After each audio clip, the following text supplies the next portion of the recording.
Good afternoon, everyone. It's 1 o'clock. I'd like to welcome members and staff and guests to this meeting of the Standing Committee of the Legislative Offices.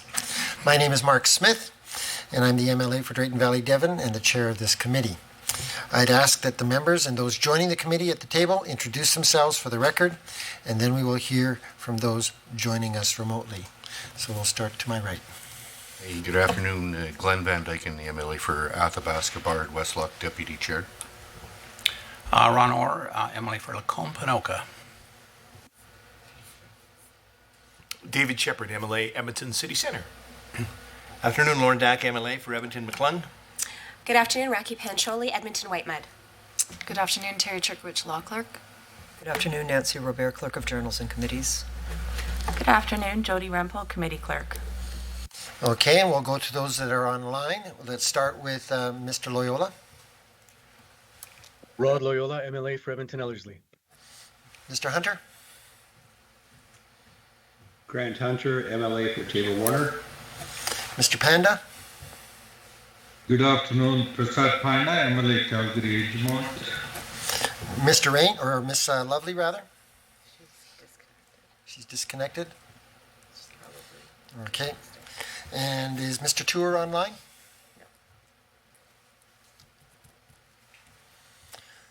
Okay, thank you. For the record, I would note that the following substitutions have been made. Ms. Lovely is substituting for Mr. Rain, and Ms. Pancholi is substituting for the Honorable Mr. Ceci. Now, there's a few housekeeping items to address before we turn to the business at hand. Please note that the microphones are operated by Hansard, so members do not need to turn them off and on. Committee proceedings are being live streamed on the internet and broadcast on Alberta Assembly TV. Members participating remotely should ensure they are prepared to speak or vote when called upon, and video conference participants are encouraged to have their cameras on, if possible, when speaking. And please set your cell phones and other devices to silent for the duration of the meeting. Ms. Lovely, would you like to introduce yourself? Yes, Jackie Lovely, Camrose constituency. Thank you very much. All should have received a draft agenda. It has been distributed. Does anyone have any issues to raise or changes to propose to the agenda? If not, could I get a motion to approve today's meeting agenda? Mr. Van Dyken moves that the Standing Committee on Legislative Offices approve the draft agenda for today's meeting as distributed. All in favor in the room? Aye. Online? All in favor online? Aye. All opposed in the room? All opposed online? That motion is carried. We're now on to item number 3, adoption of the meeting minutes. Are there any errors or omissions to note? If not, would a member move approval of the minutes as distributed? You all should have received them. Ms. Lovely, moved by Ms. Lovely that the minutes of the December 2nd, 2022 meeting of the Standing Committee on Legislative Offices be approved as distributed. All in favor in the room? Aye. All in favor online?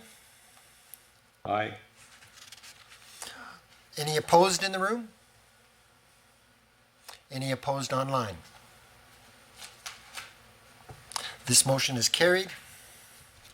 We're now on to number 4, review of the Office of the Child and Youth Advocate Annual Report 2021-22. The first step we have here is to review the mandate of this committee under Government Motion 18. Moving on to our main item of business, we have the review of the Office and Child and Youth Advocate Annual Report 2021-22. Our mandate for the review of this report is outlined in Government Motion 18, which was agreed to by the Assembly on December the 14th, 2022, and requires us to report back to the Assembly within 90 days of the referral. This committee has been tasked with this annual responsibility for several years now. Does anyone have any questions about the mandate? Online? Hearing no questions, We're now ready for the presentation of the Office of the Child and Youth Advocate. Ms. Terry Pelton has joined us today, and if we could have her come forward, and is prepared to provide us with a briefing of about 20 to 30 minutes on her annual report. Once her presentation is complete, I will open the floor to questions from the committee members. Ms. Pelton, when you are ready to begin, the floor is yours. Thank you. Good afternoon, Chairperson Smith and committee members. Thank you for taking the time to meet with me today. As we begin, I would like to respectfully acknowledge that we are on Treaty 6 territory and that the work of my office extends throughout the province, on the traditional territory of the many Indigenous peoples of Treaties 6, 7, and 8, the Métis settlements, and the Métis Nation of Alberta. When we last appeared before this committee on December 2nd, we presented our annual report, business plan, and budget estimates. We were pleased to learn that our 2023-2024 budget estimates have been approved. I'd like to thank you for ensuring that we have the required resources to continue to effectively advocate for young people. Today, I will share a bit about our office and some statistics from our work over the past year, deliver an update on our strategic priorities and critical issues facing young people, provide an overview of our recommendations, outline steps we are taking to enhance our public reporting, and discuss what could be done to create greater accountability for our recommendations. Our role is to represent the rights, interests, and viewpoints of young people. We work directly with young people to help them exercise their rights and have a say in decisions that affect them. We also promote and raise awareness about children's rights through community education and systemic advocacy, investigate the serious injuries and deaths of young people as outlined by our legislation, and make recommendations to government about issues that affect the lives of children and youth. Our mission is to stand up for young people, and everything we do connects back to this core focus. As we carry out our work, we do so with the goal of fulfilling our vision that young people in Alberta succeed in their lives and in their communities. This was another challenging year for the children and youth we serve. The ongoing pandemic and resulting public health measures amplified many of the issues and concerns they faced. During a time when change and uncertainty often felt like the new norm, I'm proud of how strongly we stood up for young people. We completed over 3,700 intakes, over 2,400 young people worked with an advocate, and over 3,000 worked with a lawyer. In total, we worked with almost 5,500 young children and youth through our frontline services, of whom 58% were Indigenous. We also released public reviews into the circumstances of 33 young people and made 8 new recommendations to government. Our 2022-2025 strategic plan outlines 3 priorities that help guide our work. While each is distinct, the work to achieve them is integrated throughout our office. They are aligned with our mission and values and reflected within our staff performance plans to ensure we are working collectively to advance them. Our first strategic priority is that we're guided by both individual and collective rights. We believe it's important that young people know what rights they have, both as individuals and as members of larger groups that they may belong to, such as the rights specific to Indigenous peoples. We've worked hard to expand our understanding of how these rights can be used together to have a positive impact. By engaging with communities and other groups, we're learning how collective rights can support a young person in their community, while at the same time ensuring their individual rights are honored and respected.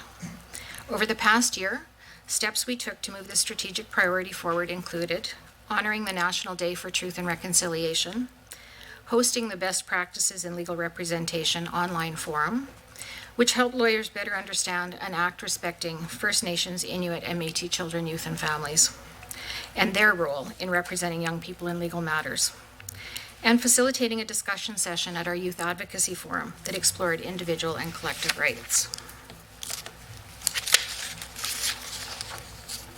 Our second strategic priority is that we are a model of youth participation. Young people have a right to participate when decisions are made that affect them.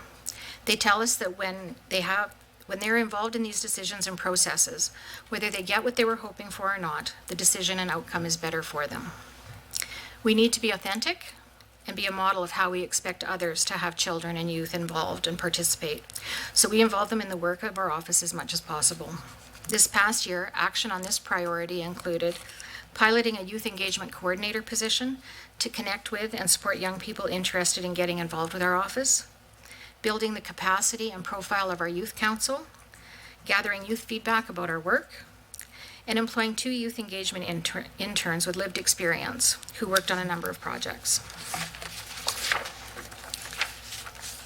Our third strategic priority is that we are meaningfully involved with communities. The communities young people come from and belong to play a vital role in their lives. Through building meaningful relationships with these communities, we can advocate more effectively and enhance the capacity of others to do the same. Over the past year, this work included 49 community engagement activities, which included presentations, booths, and events, collaborating with over 40 organizations across the province to organize and plan National Child Day activities, and hosting OCYA office visits for post-secondary students to help ensure students entering the human services field are aware of the role of our office and the importance of children's rights. While some of our engagement activities were reduced due to public health measures, we worked hard to stay connected and maintain relationships throughout the pandemic. Since April, we've had more opportunities to connect in person and are looking forward to continuing to renew and grow our community involvement. Over the past year, we continued to examine critical issues affecting young people. These included, but weren't limited to, the impact of the pandemic, youth housing and houselessness, and youth opioid and substance use. We collaborated with the University of Calgary on a research study focused on learning more about the experiences of children and youth during the pandemic.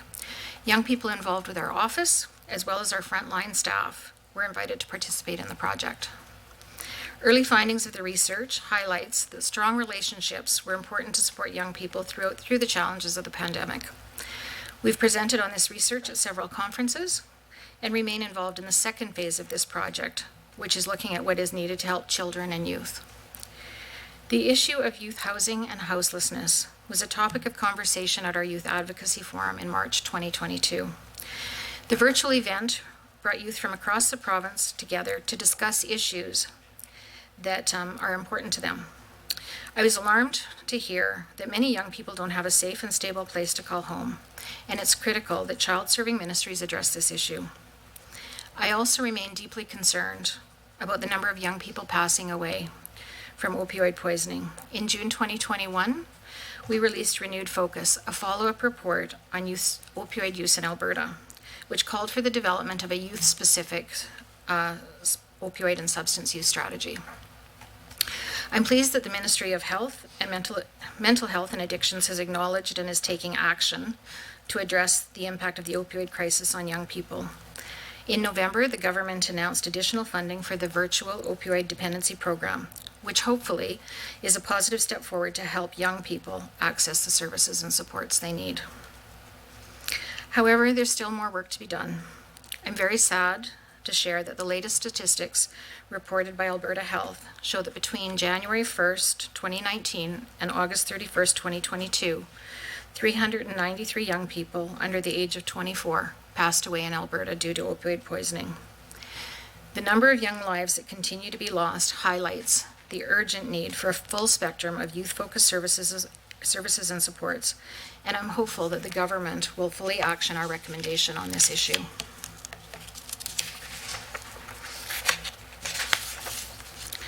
Many issues affecting young people are reflected in the themes we see through both our advocacy and investigations work. These include the importance of providing young people with a place to live where they receive the care and support they need, maintaining connections with significant people in their lives, with their culture and with their communities, involving them when decisions are made about them, appropriately supporting their transition to young adulthood, and ensuring they have timely and effective access to services and supports for substance use, mental health concerns, and complex needs. The fact that these issues are prevalent both for young people who work with our advocates and those who've been seriously injured or who have passed away underscores the critical need for our recommendations to be implemented. We must address the issues that are persistent among children and youth receiving services to ensure they have the brightest possible futures. Recommendations are made through investigative review reports after a young person is seriously injured or passes away, or through special reports focused on a systemic issue. We explore young people's experiences with government systems, identify whether services and supports met their needs, and identify any systemic issues impacting them. Our recommendations are developed to be specific enough that progress can be evaluated, yet not so prescriptive as to direct the practice of public bodies. We're pleased when our recommendations are accepted and implemented, as they're intended to improve the experiences for young people in child-serving systems. Based on information provided by the ministry or public body, we determine whether recommendations are meeting the intended outcome or whether further action is required. We typically evaluate recommendations for 3 years, at which time they're closed. Recommendations are closed at the status they were last evaluated, which is usually categorized as some or significant progress. When public bodies indicate no further updates will be provided, the recommendation must be closed. Since 2012, we've made 139 recommendations. Of those, 87 have been met, 18 are in progress, 30 are closed, and 4 have not been met. I'd like to share examples of 4 recommendations: 1 met, 1 in progress, 1 closed with significant progress, and 1 unmet. In March 2016, we recommended that the government develop a provincially funded suicide prevention strategy. 3 years later, in March 2019, this recommendation was evaluated as met, following the release of Building Strength, Inspiring Hope, a provincial action plan for youth suicide. A lot of positive work went into actioning this recommendation. For example, funding was provided to communities for services and supports for Youth Suicide Prevention Grant Program, and education and awareness work included the development of 2 graphic novels about youth suicide prevention for First Nations and Métis young people. This was a positive response to address an issue that's an ongoing concern, and I'm pleased with the work that was done. Another recommendation we made, which is in progress, also relates to the youth suicide prevention strategy. In March 2021, we recommended that the government host a forum or other event to engage with stakeholders about actions taken over the first 2 years of the province's youth suicide prevention plan. In response, Children's Services and Alberta Health indicated that they're working together to update the plan, have publicly launched the Youth Suicide Prevention Grant Program, and are providing training to Family Resource Network staff across the province. While this isn't what the recommendation called for, we're waiting for the updated plan to determine if it meets the outcomes we were hoping for to see from the forum.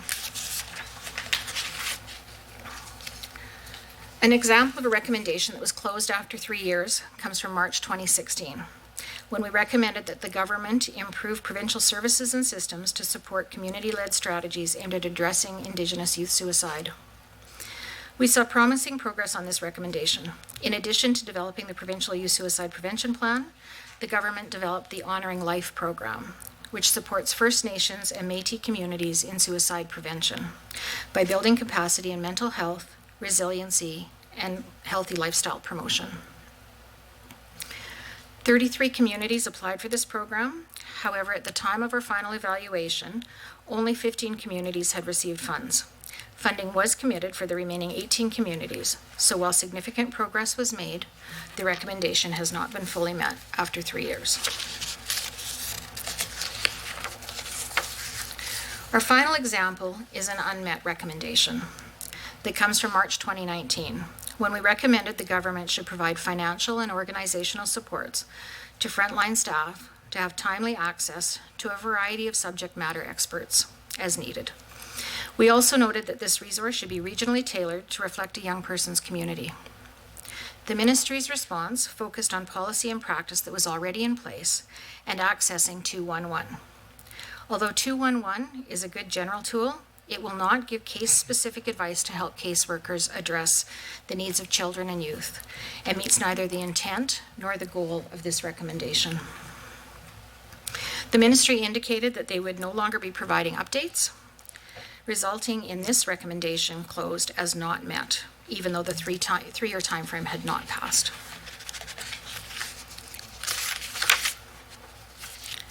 Our legislation requires that a ministry must publicly respond within 75 days of receipt of a recommendation related to a mandatory investigation. This is currently the only requirement for government related to recommendations made by my office. I believe this needs to change. I'd like ministries to complete an annual in-depth review of the actions they've taken to address our recommendations and present this information at a public forum. This could occur as part of the Legislative Assembly's review of our annual report, with representatives from child-serving ministries and public bodies joining us to engage in a discussion about the status of recommendations. As I mentioned previously, we've made about 140 recommendations since 2012. As this number has continued to grow, we recognize the need to present their progress in an accessible and transparent format. We're currently finalizing a new evaluation framework that will refine what we expect from ministries and the process for evaluating information provided to us on how they're implementing the recommendation. This tool will also describe our public reporting and progress made. Along with this framework, we're developing a new electronic tracking system to support this refined approach. The new database will simplify how we evaluate recommendations and actions taken and offer a user-friendly interface so that anyone can easily search our recommendations and see progress made. These new tools are important to increase transparency and strengthen our public reporting. However, we also believe action must be taken to increase government accountability in responding to and actioning our recommendations. I'd like to provide an example to highlight why more accountability is critically important. In September 2020, we recommended that the Ministry of Children's Services reevaluate and revise practice guidelines related to file transfers to ensure young people and their families continue to receive the services and supports they need when they move from one jurisdiction to another. In response, the ministry indicated they believed that the policies and practices that were already in place met the intention of this recommendation. However, the challenges with file transfers that this recommendation aimed to address continue to occur, which is leading to gaps in service delivery and have an adverse effect on young people and their families. I know that child-serving ministries are deeply committed to supporting young people. However, when there are differing perspectives about the status of a recommendation or the best path forward, we need to come together and engage in a thoughtful, public dialogue. This increased transparency and accountability would ultimately strengthen our collective efforts to create meaningful change in the lives of children, youth, and families. As we move forward, we will continue our advocacy work on the significant issues facing many young people in child intervention and youth justice systems.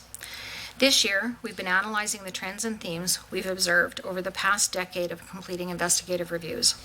I anticipate this information will be released in a summary report within the next month or so. We're also in the initial phase of our work on a special report about the issues affecting young people with disabilities in the child welfare and youth justice systems. I expect that this report will be released in December 2023. Finally, planning is underway to develop a ceremonial room in our office where we'll be able to gather and learn from Indigenous elders, knowledge keepers, and community members. I believe that this will be of critical importance as we deepen our commitment to reconciliation. These are just a few of the highlights, and I'm optimistic about our path forward. The mission of my office is to stand up for young people, and child-serving ministries are critical partners in this work. I'm dedicated to continuing to build strong relationships to help us move forward collaboratively, while ensuring the rights, interests, and viewpoints of young people remain the core focus of everything we do. Thank you for taking the time to meet with me today. I'm happy to answer any questions. Thank you, Ms. Pelton. We're now at that portion of our meeting where we are able to ask some questions of Ms. Pelton. Is there anybody that has a question? Ms. Pancholi. Thank you, Mr. Chair. I'd like to begin by thanking you, Ms. Pelton, as well as the staff from the Office of the Child and Youth Advocate, both for coming here today to present your annual report for our discussion and debate, but also for the incredibly important work that you do. I know that you center children and youth in everything that you do. And for myself, it was a great honor to meet with the Youth Council and get to hear from them directly. And I know that that's your guiding principles, and the work that you do is representing and amplifying the voices of those young people. And it is critically important, and I want to thank you for that work. I have a number of questions, and I'm sure I'll look to the chair to say I'm sure we're going to be doing some back and forth in terms of questions. So I won't try to get through them all right now. I'm sure. Time to ask your questions. I'm sure. Wonderful. So I'd like to begin, and I actually really thank you for your presentation and how you went through the recommendations and gave examples of recommendations that were met, that were in progress, closed, and unmet.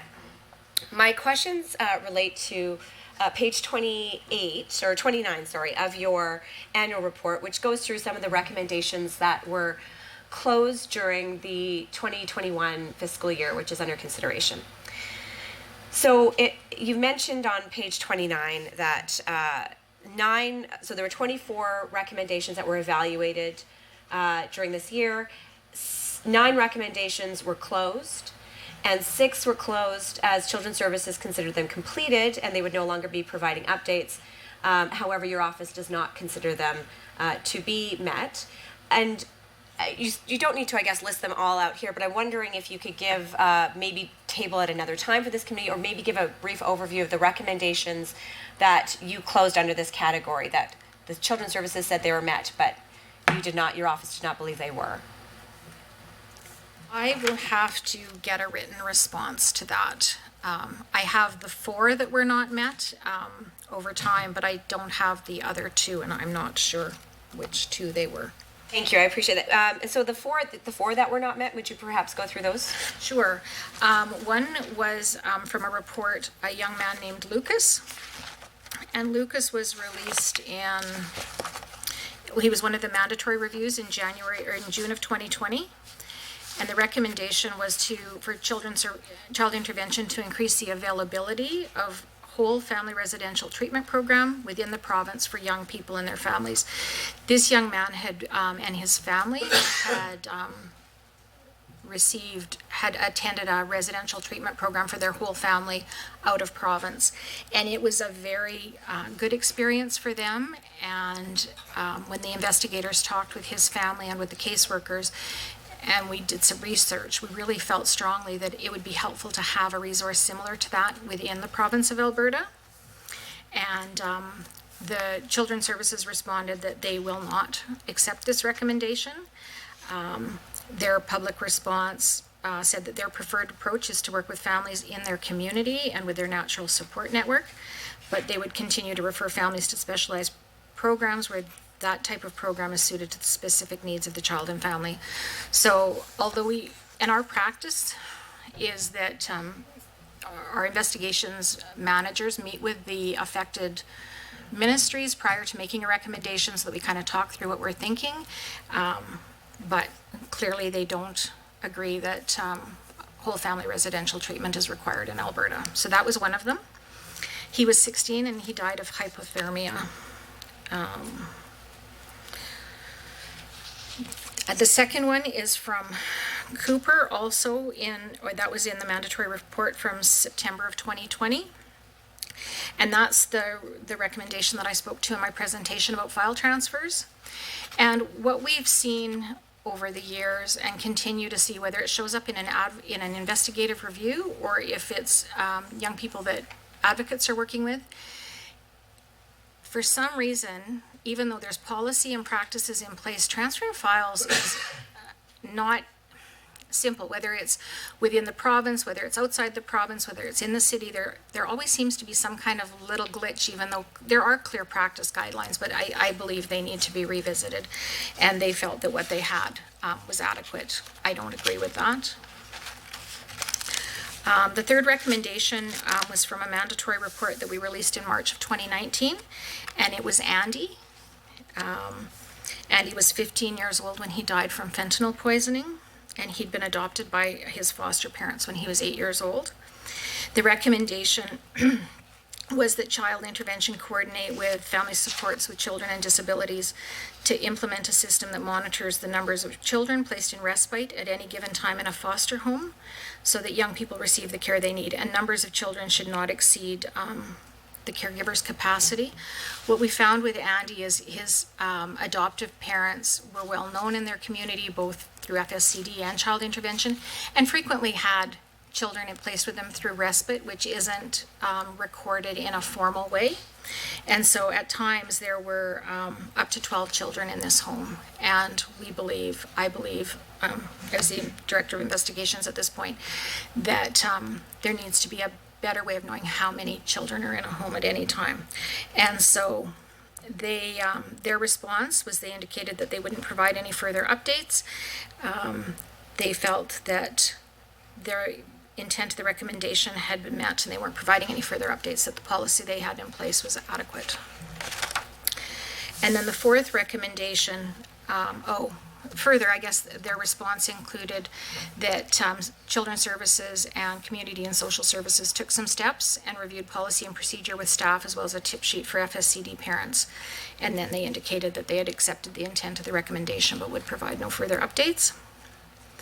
And then the final one is also one that I referenced in my presentation, and that was the one where we suggested that caseworkers should have access to experts as needed.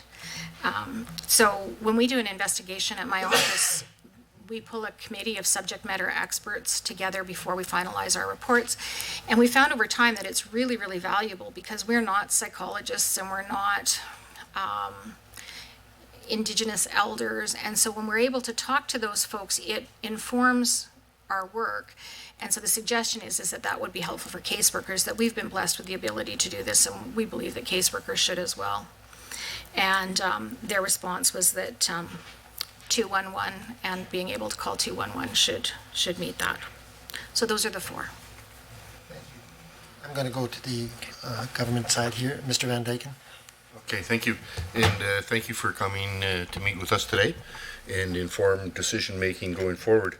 I'm going to focus on the report on investigative reviews, page 25, 26, 27, I believe. And you discuss how your office conducts mandatory reviews when someone passes away while receiving child intervention services or is identified as a child in need of intervention at the time or within 2 years of their death. Now in 2021, 2022, there was a significant increase, 62% increase in mandatory reviews. And I just wonder if you could speak to maybe what you see as some of the reason for the increase. And I believe there was a change in metrics in how those were evaluated, and maybe you could explain what changes took place and how that influenced the reporting that was required. Sure, I'd be happy to. So in 2018, our legislation changed to include this review, as well as made it mandatory that any child who had an open child welfare file at the time they died or within 2 years, we had to release a mandatory report. Prior to that, the advocate had the discretion to release a report if he believed that there were systemic issues present. We continue to have that authority to release a report when systemic issues are present, but with the number of young people who meet the category of having an open child welfare file, the numbers have really gotten tragically high. We did release one systemic review in this period. It was strengthening foundations, but we've really had to focus our work on those mandatory reviews. Why do I think they've gone up? I think opioid substance use and opioid poisoning is really very dangerous, and we're seeing a very high number of those deaths. It's not clear if they're accidental or intentional, but they are very high. We are also seeing a very high number of young people between 16 and 22 passing away, and I don't know if they're receiving the supports that they need as they transition to young adulthood. We're keeping an eye on it. So it's kind of interesting because the mandatories don't cover young people who have support and financial assistance agreements if they're 21 and hadn't had an open child welfare file within 2 years. They also don't cover screenings or investigations. So unless a file is opened, so it's interesting because when we were here in December, we talked about the media had recently released some numbers that Children's Services had reported that they'd had 40 deaths. I think I'm not 100% sure on the numbers, but at that time we'd had like 67 or 68 because they're not reporting publicly on the 2 years, the 2-year window, so our numbers are often different.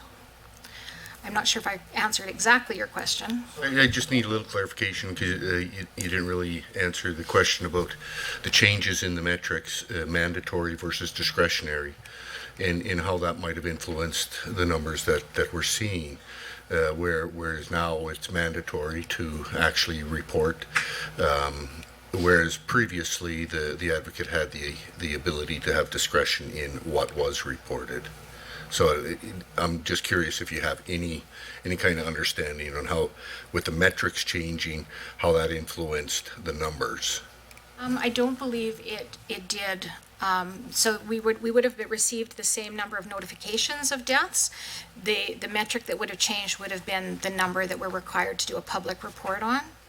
As we're looking forward into the next coming year, though, we're looking at changing how we report on those mandatory deaths. We have a report coming out at the end of March that's got the highest number of young people yet. There's 18 young people who died in the period of time for this upcoming report.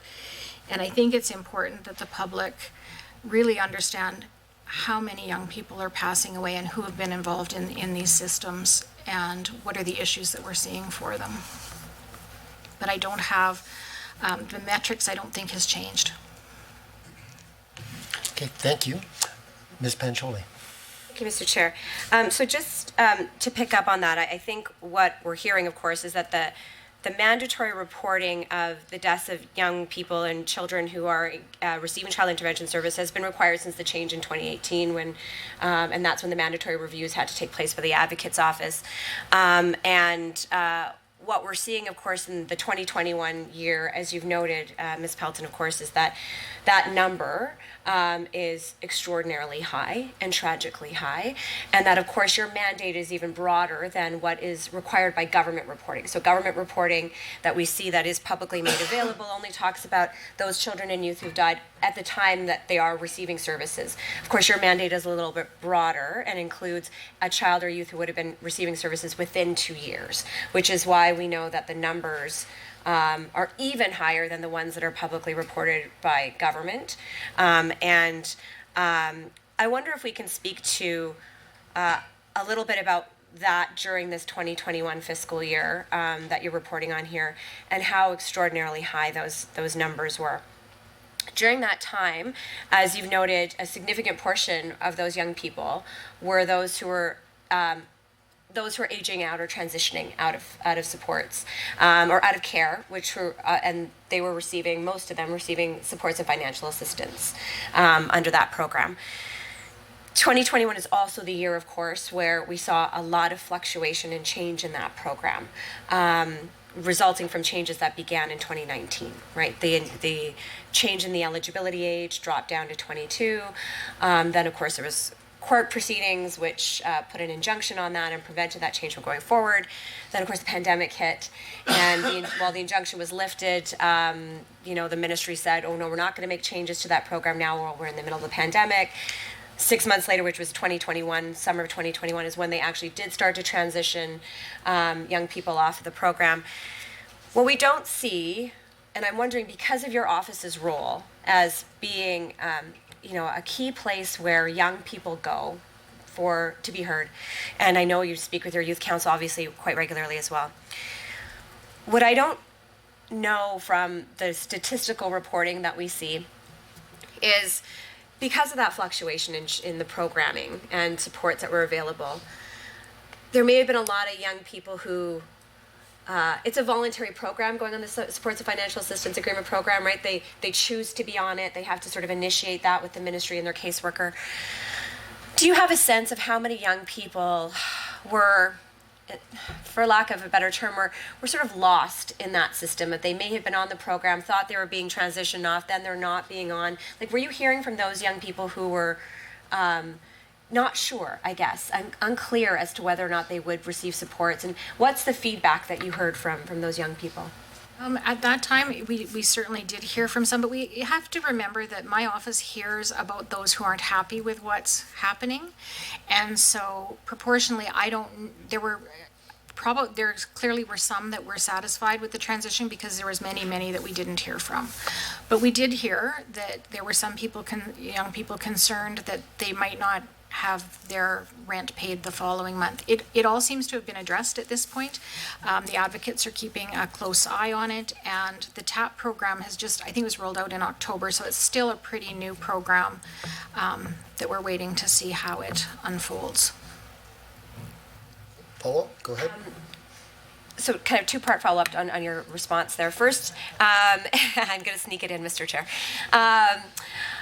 First of all, you mentioned, of course, one of the challenges is that young people may not know they can go to the advocate's office, and that's always sort of a challenge. So not hearing from them could also mean that they're just not feeling like they can access the supports, and wondering in your response to that. But secondly, in terms of the TAP program, the Transition to Adulthood program, which was rolled out at the end of the fiscal year that we're talking about here, was your office involved at all in those discussions around what that new program would look like? No, we weren't. We knew it was coming, but I believe that was all internal ministry conversations. We were told that when the information was public, we'd have access to it, the same as everybody else. Mr. Van Dyken? Okay, thank you, Chair. And got questions with regards to the placement of young people who died while receiving child intervention services, page 27 of the report. And we see there that the largest portion of those that have passed were in independent living situations, 24 in total.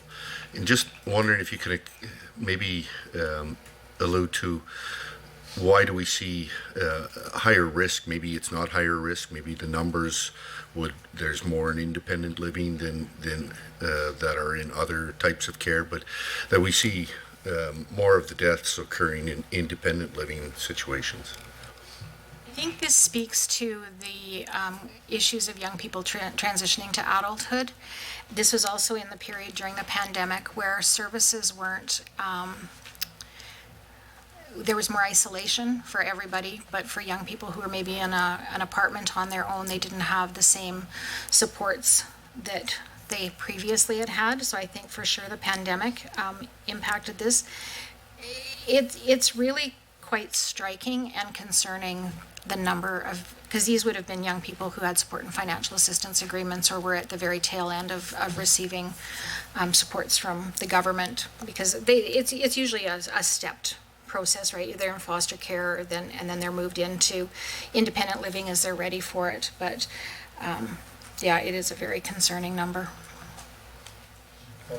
Yeah, just then with comparing that to parental care, we had 18 in parental care, and I don't know what the percentage would be, those that are receiving child intervention services, what percentage would be in parental care, what percentage would be in kinship care, what percentage would be in independent living, but then the second highest number is in parental care. And do we have any insight into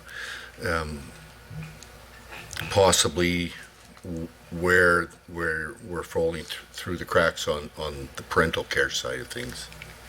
We have a high number of young people who died from medical causes, like so they had cancer or congenital health problems when they were born, and so often those young people are in parental care when they pass away. Some are in foster care when they need specialized placements.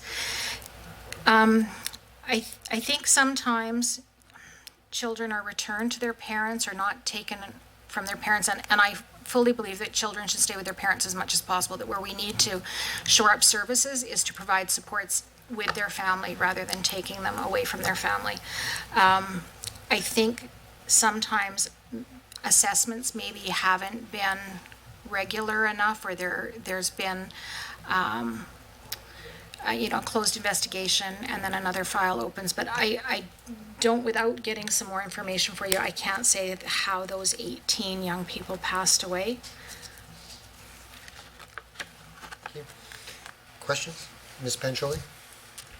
Thank you. I want to go back to the 2021 fiscal year, which is what's the annual review is looking at. As we've discussed, of course, this was a year where there was an extraordinarily large increase in the number of children and youth who died while receiving intervention services.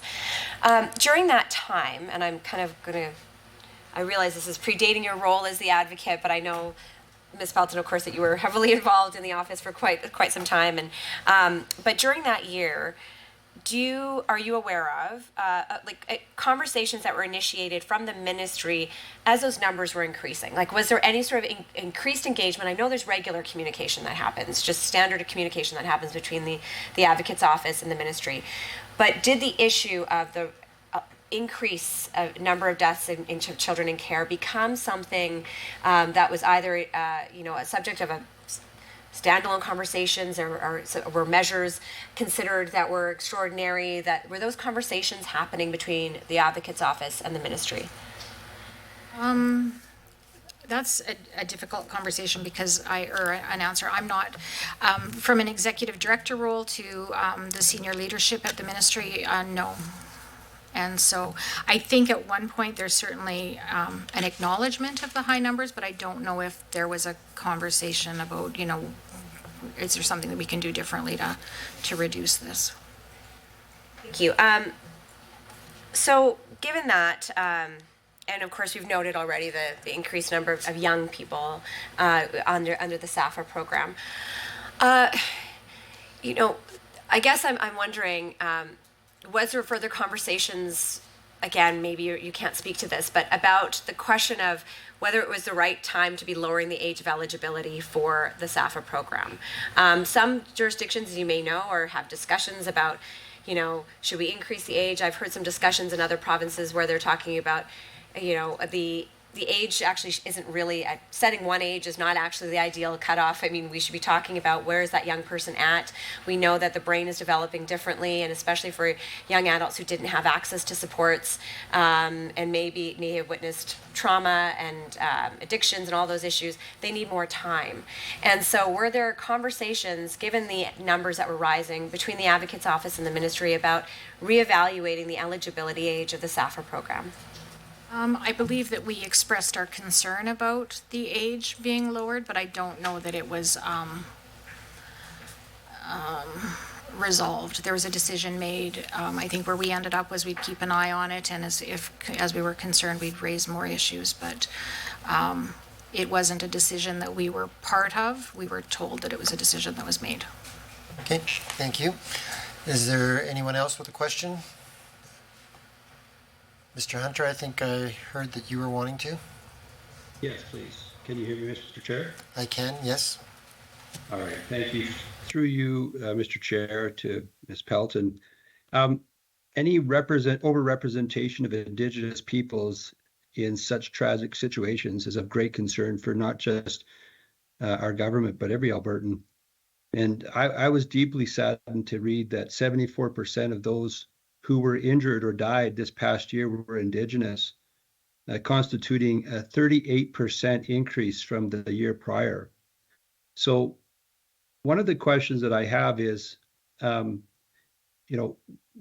you believe that, first of all, what do you think is the cause of that? I noticed that Ms. Pancholi is trying to make some kind of connection to the TAP program, but my question to you is I know in Statistics Canada, they talk about an exponential increase in 2021 due to COVID to the increase in drug and alcohol abuse amongst Canadians. Where do you think this 38% increase is coming from? Thank you for that. I'm not 100. It's really just an opinion. One of the things is 70% of the children involved with child welfare are Indigenous. So I'm not surprised that our 74% of the young people we investigate are Indigenous. I was actually more surprised that it was lower the previous year. And I think our report says that 58% of all young people we serve through our office are Indigenous, which is 10 or 12% less than those involved with children's services. I think that I think the pandemic had a huge impact on young people. In fact, I know it has when we, participated in that research study, and their sense of isolation increased, and the drug use clearly has risen. We have never had this amount of opioid deaths prior. I think too that some of the work done or that's being done through Truth and Reconciliation, the unmarked graves that are being found, I think there's pronounced or a heightened sense of sadness. And we as non-Indigenous people will need to work even harder to connect these young people to their communities and to their families. That's where they belong, and that's where they're going to find their healing. And I think we need to be grounding more in ceremony and really acknowledging that as non-Indigenous people, we shouldn't be the decision makers for these young people and their families. And so how we move forward in this journey of reconciliation, I think, is going to make a difference. We've hired a knowledge keeper at our office who's teaching us a lot, and he talks about the journey from our head to our heart and becoming more heart focused, and that it's going to take time for us to understand and support young people to be reconnected to their communities and to their identity. I think that one of the things I learned early on in doing death reviews was that if a young person doesn't have a sense of identity or a sense of belonging, their outcomes are less positive. Does that help answer that question? Yeah, no, I do appreciate that, Ms. Pelton. I think that any culture needs to have the grounding, and the traditions need to help any culture, and so that's important what you just said there. I want to go back to the issue, though. We don't want to see this 38% increase next year. So my question is, have you seen any studies that have been done anywhere that would show that as we move away from lockdowns with the pandemic, people being depressed because of those lockdowns, not being able to go out and be with their friends and neighbors, family, going to weddings and funerals. As we kind of segue away from that, do you believe that we are going to be able to see these numbers come down as they start to get back to more of a normalcy in their lives? I haven't seen any research. I'm hopeful. I think that this year we're going to see, when I'm back before this committee next January, I don't think it's going to be a very positive conversation. What I'm seeing for this fiscal year is the numbers are actually going up.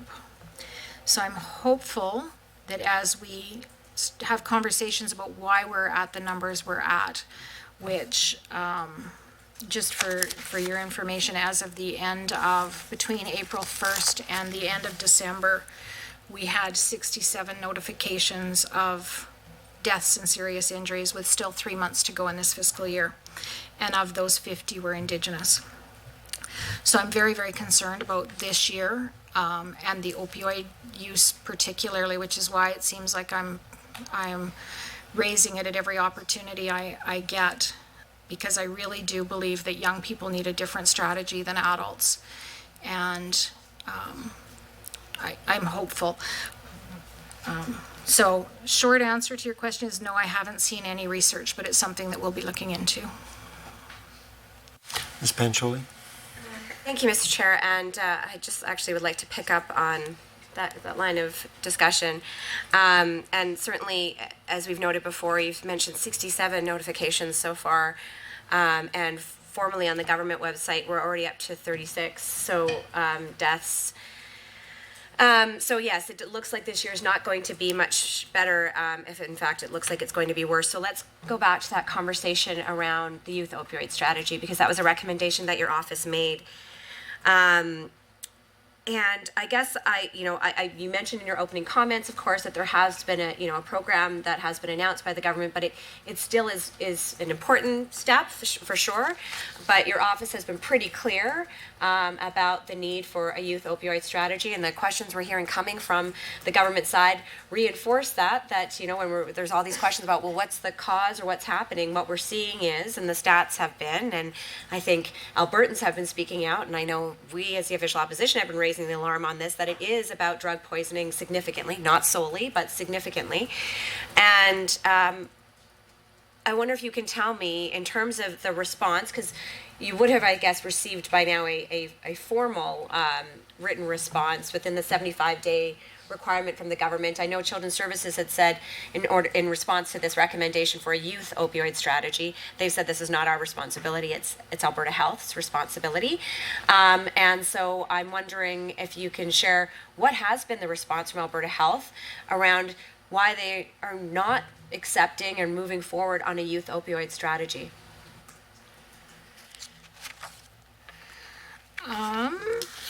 Just give me a second on that. So on their website and on ours is their first response, which they do within 75 days. We then give another 6 months to provide what they're doing to show that progress. And I would need to get, I can send you a note about where the government is at with that. We haven't evaluated it yet. I can see that it's because it was new within the period of time. So at the end of the month, we're evaluating recommendations. I spoke with, I think it was the Chief of Staff for the Mental Health and Addictions Ministry, and he was sending some information. I have not had a sense that there is a youth opioid strategy that's going to be adopted.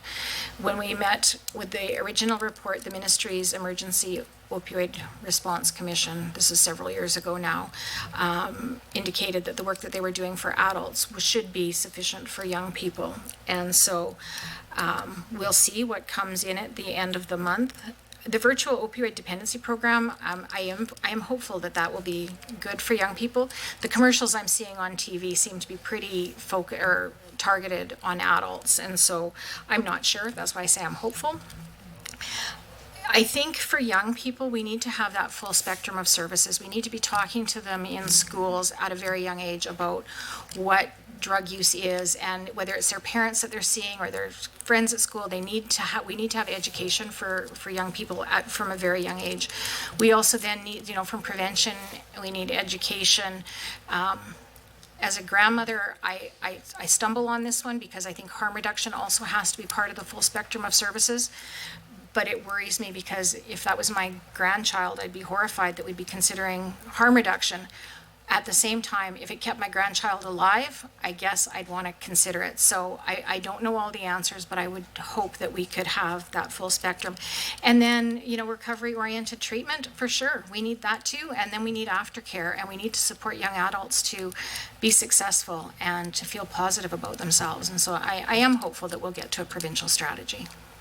Ms. Panjoli, just if I could intervene, and then I'll let you have your follow-up here.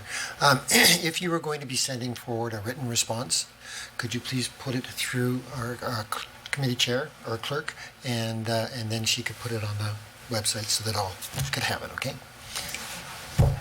Okay, Ms. Rempel. Go ahead. Thank you. So it's remains a little baffling to me as well as to why there wouldn't be full embracing of the idea of developing youth opioid strategy, particularly as you've identified in your opening comments too about the number of young people who have died since 2019, and when we're all sitting here concerned very much about the rising number of deaths of children and youth in care, we are talking about specifically youth who are dying because of drug poisoning, as you mentioned, intentionally or unintentionally. So I guess this actually, and I know I'm going to run out of time on my follow-up, and I'll come back to it in my next round of questions, but so this speaks to, I guess, if there is a written response that comes from the Ministry of Health on this recommendation, like, why, in your view, is that the written response is provided in 75 days? You've made it during your opening comments. You've talked about how important it is for there to be accountability. Why do you feel that that 75-day written response that we see that's publicly posted is insufficient for this recommendation, or perhaps for other recommendations as well? I believe that the response that's posted within 75 days, from my experience, basically says we agree with the intent of the recommendation, or we agree with the recommendation, but it doesn't speak to what they're doing to implement the recommendation. It's the progress that they send us in every 6 months. That's the piece that I'd like to see more transparency around. That, I believe, that would help if we put that on the website. And so on my website, we have what we've evaluated it as, not what their response is, because that's an internal document. And I think that that would help increase accountability too, if those updates on progress, the actual work that was being done to implement the recommendations was public. Okay, thank you. Ms. Lovely? Ms. Pelton, thank you so much for the work that you and your team do. I have a high regard for the level of difficulty, and every time I read one of your reports, I just cry. So I just wanted to thank you so much for your difficult work. Question for you. As you're aware, many vulnerable Albertans turn to drug and alcohol abuse to help cope with past and current trauma and feelings of hopelessness. You state on page 27 that 1/3 of deaths in 2021-22 were alcohol and drug related. Our government is very concerned about the opioid crisis in our province and is working hard to support Albertans who are struggling with addiction. Have deaths due to alcohol and drug increased when compared to previous year? Yes, yeah. I felt pretty confident saying it, but I thought I should check with my director who's behind me. But yes, they have definitely increased. And what services does your office offer to help young people who are struggling with addiction issues? My office, our advocates stand up with young people. So we don't offer any addiction services, but what we would do is support young people in having their voice heard with decision makers that they need access to substance use treatment. What we've seen in investigative reviews is that young people don't get and I think this happens for adults too, which is why the virtual opioid dependency program is such a positive move forward, at least for adults, is that they need the services when they're ready. So when a young person comes to us and says, I want to go for treatment, they need to have access to that treatment on almost that very same day, because by the time the afternoon comes and their buddy hands them a drink, you've lost them again. And so what the advocates would do is talk to caseworkers or parents or somebody in that decision-making realm to help get the young people the services that they need. But we don't provide the services ourselves. Thank you. And what efforts are being undertaken to improve these services? From my perspective and from my office, it's really raising the issue over and over again with government and talking through possible solutions. I do see that virtual program is a positive step forward, because it sounds, from what I see on TV, is that somebody can phone a number and get access to some kind of help immediately. And I think that that's a big thing for these young people. And then the other thing that we recommended in the renewed in the Into Focus report was that family needs to be involved in their treatment. So it's a bit of a struggle for an advocate who really stands up for the rights of young people, and one of those rights is their privacy. But when they're in treatment for drugs and substance use, their support comes from those people closest to them, and they have to be part of the treatment plan. I believe Mr. Shepherd, you're next. Thank you, Mr. Chair. Thank you, Ms. Pelton. I really appreciate your presentation today, the report and everything. I wanted to follow up on some of the questions from my colleague, Ms. Pancholi, regarding, I guess, your conversations with Alberta Health regarding a youth-specific opioid strategy. So I'm curious, I guess, in those conversations, what is your sense, I guess, do you have a sense of what some of the specific needs for youth would be? Or what is it that calls you to call for a youth-specific strategy? I know we have a number of tools that are at our disposal. We have harm reduction supports and other services. Are there concerns or barriers you think that youth face perhaps in accessing some of those? Or likewise, investments that are made in recovery in some of these other services throughout the healthcare system? I recognize perhaps it's a bit of a broad question, but I am just curious sort of what your thoughts are on some of the things that need to be targeted in a youth-specific strategy to address those concerns.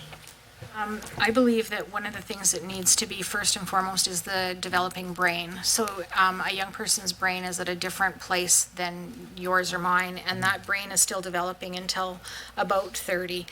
And they don't have the same sense of consequences that adults do. So what we heard about a lot when we were doing the opioid reports, both of them, was things like pill parties, where they would go to a party and everybody throw pills in a bowl. Well, I know I'm not going to a party and taking a pill that I don't know what it is. Young people will, because it's a sense of daring and adventure. And so some of those things, if we don't, and it goes back to that early intervention, prevention stuff, like talking to young people when they're in grade 2 and grade 3.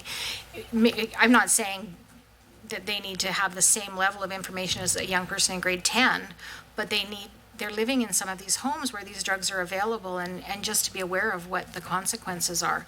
So I believe that adults' brains are different, and that's why we need a different strategy for young people. Thank you, Mr. Chair. So in that development, then obviously the government has indicated they believe that's responsibility of Alberta Health. You don't seem to have a sense that Alberta Health is sort of working on that at the moment. But I guess what other government ministries do you think should be at the table here? So is this something then this should be a collaborative process to your view? I mean, obviously we have a Ministry of Mental Health and Addictions. Obviously they should be at the table. Is this something then you think where Children's Services should have a role? Obviously your office. Would you like to be at the table for those discussions? I would like to be at the table. I believe justice, like the Young Offenders Branch, which doesn't exist anymore, but so the branch of justice that deals with young people incarcerated and on probation, education for sure, because they've got those young people in their care for 8 hours a day.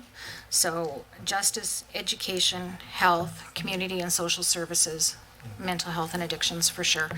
And it's not, they haven't out and out said that they don't agree with it, but what it just kind of seems to be sitting kind of in this nebulous, is it health that should take the lead on this? Is it children's services? And so there just needs to be some coordination to move it forward, I believe. Okay, thank you. Mr. Orr? Yeah, thank you, Chair. And thank you very much for the work you do. I really understand the emotional strain that it can be and the challenge, especially long term. Working in those kind of contexts can definitely be challenging. A couple of different questions. I suppose we'll start with the first one. On page 23, you mentioned that your office held a number of workshops and presentations and other forms of direct stakeholder and public engagement over the past year. I just wonder how you measure your success level of that and how you feel, maybe you could just elaborate a little bit on what you feel are the successes there with regards to those public engagements and whether you see that increasing, decreasing over previous years, that kind of thing. Okay, I'm happy to answer that. During the pandemic, our number of public engagements reduced, not pretty significantly, and all of our presentations were virtual up until the end of March of this year. So this annual report covers that period of time when we were only doing presentations virtually. Since getting back to the office in April, we have been doing a ton of in-person presentations and booths. How we measure it, we certainly do questionnaires, they're like surveys at the end of every session about, was this helpful? Would you come again? Would you recommend it to somebody else? What was your greatest learning? The area of child rights is probably one of the areas where we do most of our work is talking to community members about children's rights and the importance of children's rights. Today, our engagement folks were at school at the Ledge with the grade 6s, and we're there every time they're there, and it's a very positive feedback that we get from that. The other area that we do a lot of is Advocacy 101. So we know, so that's just basic advocacy and self-advocacy. So we really try to teach communities and the public about what they can do to advocate, one for themselves and for others, and what's entailed in that. And primarily is that you're not a decision maker, but you're raising the issues that your person wants raised, and you're standing up for them and with them. And so our Advocacy 101 workshops are very well attended and sought after, and so we're doing those fairly frequently. We're also at Teachers Convention, the Foster Parents Conference, we were at the Youth Care Conference. Wherever young people have some involvement, we try to have some presence as much as possible. Did you have a follow-up? Briefly, so I would assume then, especially as COVID passing, you'll see an increase or plan to be an increase in those, and I guess in some ways I'm always interested in the hard to measure things. Is I mean, what really interests me is how do you know what impact those are having? I understand. Yeah, I mean, there's the process of doing them is easily measurable. But how do you measure the impact in terms of the kids themselves and the service providers, the stakeholders? How is it improving the whole relationship, I guess? I don't know. It's a hard question to answer. I get it. It is a hard question to answer, and it's kind of like herding cats. Mostly, I think where we hear the most beneficial kind of feedback is when young people or their families come to us and said, "Oh, I went to one of your sessions, and you know what? I didn't get what my caseworker wasn't involving me, and I was able to stand up and say, hey, it's my right to be involved." And so those aren't. We don't have a way of measuring those. We hear about them through our youth surveys, and sometimes young people will stop by and talk with us at a booth, and that's where we hear the most rewarding stories. Ms. Pancholi. Thank you, Mr. Chair. So we see in your report 8 new recommendations that were included. This is on page 28. 8 new recommendations that were included in the 2021 year. And of course, there was a mention as well as of another 10 recommendations that are in the process of being evaluated. So 18 overall. And when we look at these recommendations, they highlight work that's being done by a number of child-serving ministries. I know it's common for people to assume Children's Services is obviously the primary ministry with whom you interact, but as you've outlined in the discussions we've just had, particularly around things like opioid use, and you highlighted the value of the education system being involved, as well as obviously health and mental health and addictions and community social services. So you have recommendations here for many different ministries. And I think the office has been quite consistent in terms of recommending that those ministries come before a committee to have, in some respects, I believe the conversation we're trying to have right now when we're saying, what does health say about that? And what does education say about this? Really, as I understand it, the goal is to have those ministries come themselves and speak to the recommendations. Do you think it's important, I guess, that all of these child-serving ministries have this opportunity to have this public discussion about their work, or would you say just one ministry, Children's Services being the primary one that you interact with, or would you say all ministries should be coming before a committee? If we were going to have a public dialogue, whether it be at a committee or some other format, I think any child-serving ministry, if they've had a recommendation that's they're part of, it would be interesting to have that conversation. The conversation around 211. Well, really, why does that ministry feel that meets the intent of that recommendation? And I think that thoughtful public dialogue is really all we're looking for. I'm not looking to cast blame, because our reports don't find blame, but just a conversation. Having not being a member of the Legislative Offices Committee, but I have had the opportunity to be involved every time the Child and Youth Advocate has come before this committee because of the relationship to my critic portfolio. But I've been here in this committee a number of times now where the opposition side has supported the recommendations made by the Child and Youth Advocate to have that public reporting. And in fact, I believe the former advocate mentioned last year when we were at this committee that when this change in process evolved in 2018 and the role of the Advocate's Office expanded, it was contemplated at that time that ministries would come before a committee to report on their work to implement recommendations. So this goes back quite a ways, this intention to do this sort of work. And given that these are just the recommendations that you have on the books right now for these ministries, but should there be some consensus that ministries should appear before this committee, it's sort of setting a precedent, right, to some extent, because this will be the first time in the 3 years since the committee has been reviewing the annual report that ministries come forward. So would you agree that it's important that any child-serving ministry who has a recommendation come before a committee, and that perhaps your office should be at the table as well to sort of be a technical supporter, to be able to flesh out those conversations and the intent of the recommendations for that discussion at a committee hearing? I think the more public transparency and accountability that's available for Albertans is a good thing. And so how this committee or the Legislative Assembly decides that what would be good, I would be happy to be part of. And I don't have all the answers, but I think it would be a good thing to have those conversations in a public way.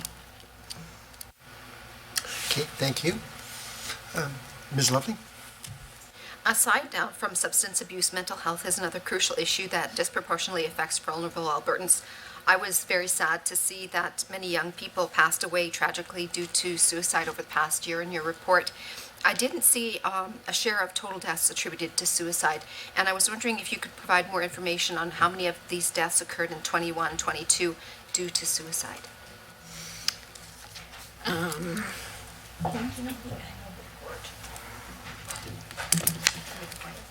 Yeah, we're just going to have a quick look for that.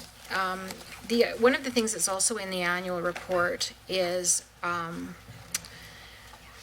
the back, all of our investigative reviews in a brief format. I'm not sure that I can quickly find the suicide numbers. Okay. So if that's something that you want to bring forward later for us, Sure, that would we'll be put great. that in the briefing that we'll put forward and send to Ms. Rimple next week. One more question. What services does your office help to offer young people who are struggling with issues related to mental health? It's the similar as to what we would do for young people with substance use. We would support them to access those services. Often our advocates find that when young people are contacting them and looking for advocacy, sometimes they're not getting the supports or the services that they need, and so the advocate then would help that young person raise that with their caseworker or service provider. So again, while we're not in a decision-making role, we do have influence, and that's where we can help those young people access those services. Okay, Ms. Panjoli, go right ahead. Thank you. So we had a discussion earlier on about sort of the number of deaths, let's say, when a child might be in the intake or assessment stage. We know, looking at the 2021 statistics that are publicly reported by Children's Services, that the number of intakes that were began for Children's Services dropped by 17%. Those numbers are even lower this year, they're 33%. So my understanding is that if a call or report is made to Children's Services and there's a determination made if there's going to be an intake or an assessment, and then a file is opened, right? And then, of course, if the ministry decides no intake is required, that there's no real record of sort of what happens after that. And I confirmed that when the ministry came before our Public Accounts Committee just before Christmas time. And they said, no, there's no record of what happens. Does your office at all get involved or get notified, or I guess you wouldn't get notified, but get contacted by any young people or even, caring adults who are concerned about they've approached for intake and intake hasn't happened? Would you be involved with any children or youth who haven't been accepted for intake or assessment? Our policies and our legislation allows us to support young people who are seeking services, so they don't already have to have an open file. So I couldn't give you the numbers. I could find them and put them in the same briefing that I send forward. But yes, we do help young people get their files opened, or try to. I guess on that note, I mean, seeing those numbers drop in terms of intakes, and we would like it, of course, to be thinking that it's because there are fewer children who are in need of intervention and supports. The concern, of course, is that we have other statistics out there that suggest children are not faring better than they were, and just obviously, most obviously, are the statistics that we're looking at in terms of deaths of serious injuries, both of children that are in care, seeking care, maybe individually or independently living. So, do you see a concern in the drop in intakes? And you mentioned that you're being contacted by young people who are seeking to have a file open. Is that a growing issue, or what kinds of concerns are you hearing from young people who are trying to get a file open but are unsuccessful in doing that? Those calls are generally coming from older adolescents who are seeking supports. And yes, I'm concerned with the drop in intakes. It's one of those things that it's hard to really understand what the consequences will be over time until we see what's happening. In my past experience, I was an intake worker, and we always documented intakes, and so I've been a little bit surprised that not all calls are being documented, and that concerns me, because it also, if there's a pattern, you don't see it.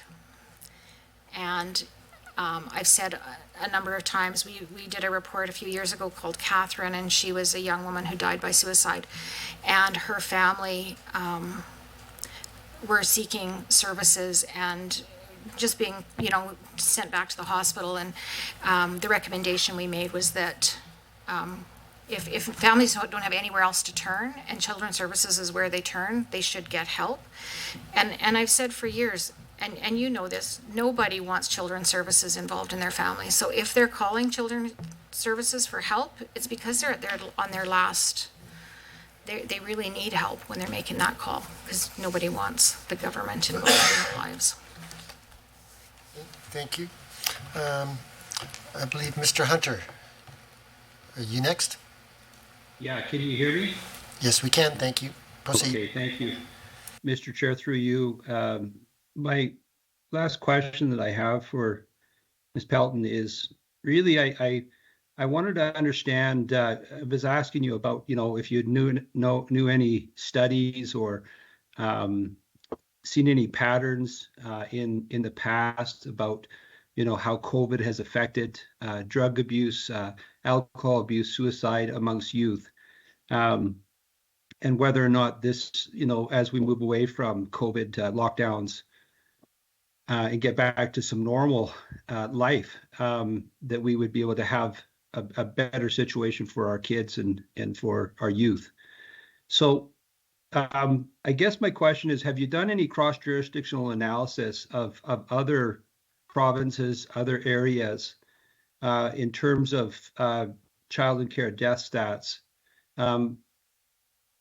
And the reason why I ask that is you didn't really know whether or not COVID had our COVID responses had a big effect or not a big effect. But is this happening globally? Is it happening across all the provinces? This is some of the questions that I'd like to know. Okay. We have a community of practice group for our investigations, and they're in regular contact with their colleagues across the country around numbers. I haven't seen a recent jurisdictional scan. Anecdotally, in talking to the advocates from the other provinces, it is a concern across the country. In our conversation today, though, I think that there is value in us we have a team of researchers and analysts, and I'll be asking them to follow up on an interjurisdictional scan, just so that we have a better understanding of how we fit with the rest of the country and other first world countries. Yeah, and to be clear, I want you to know that one death is too many deaths. and one injury is too many injuries. So we want to be able to obviously decrease this. But the obviously the reason why I asked that question is because governments all over the world had to make decisions, policy decisions about, lockdowns. And I wanted to know, is there other jurisdictions that did it better than we did, and so that their numbers were lower than ours? And so you don't have any of those statistics from other provinces? I don't today, but I will get some, and I'm happy to share that when we get that from our team of researchers. All right, thank you so much. Okay, just prior to Mr. Dack, I just want to give Mr. Tour an opportunity to introduce himself to the committee. Mr. Tour? Good afternoon, Devinder Tour, MLA Calgary Falconage. Thank you very much, Mr. Tour. Mr. Dack. Thank you, Mr. Chair, and thank you, Madam Pelton, for your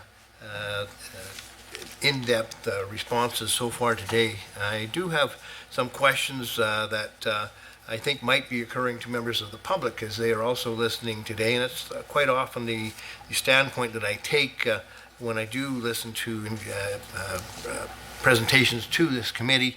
What would the public be thinking when they're listening to these responses or reading the reports that have been produced that we're considering today? And one of the things that came out and struck me that I think might be striking the public as odd as well is that the government, as you say, the only requirement of government is that they respond within a 75-day period. And beyond that, there's no requirement. There's no requirement to dictate what that response is, or that they respond in any clarity or directly to the issues at hand.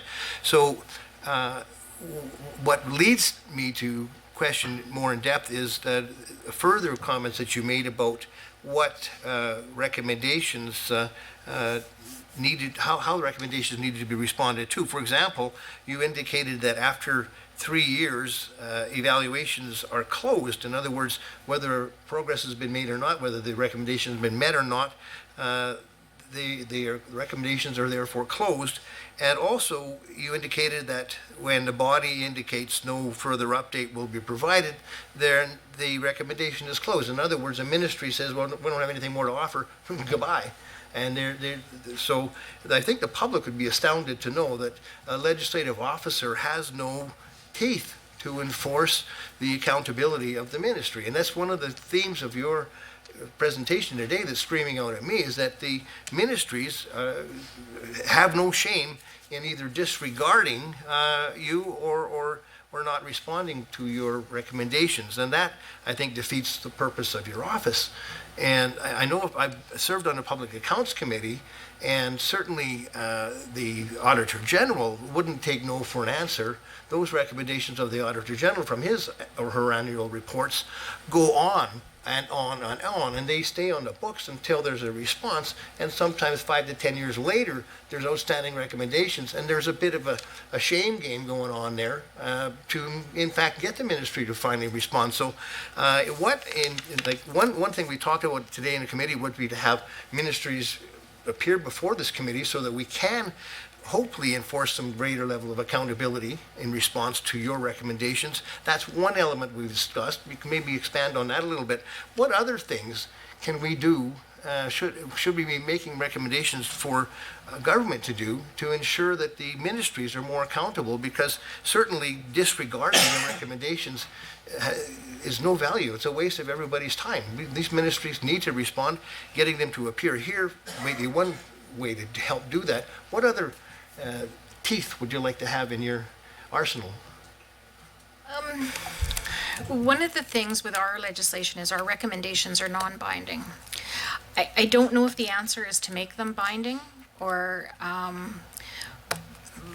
I think another place that governments could respond to our recommendations is in their own annual reporting or in your public accounts committees.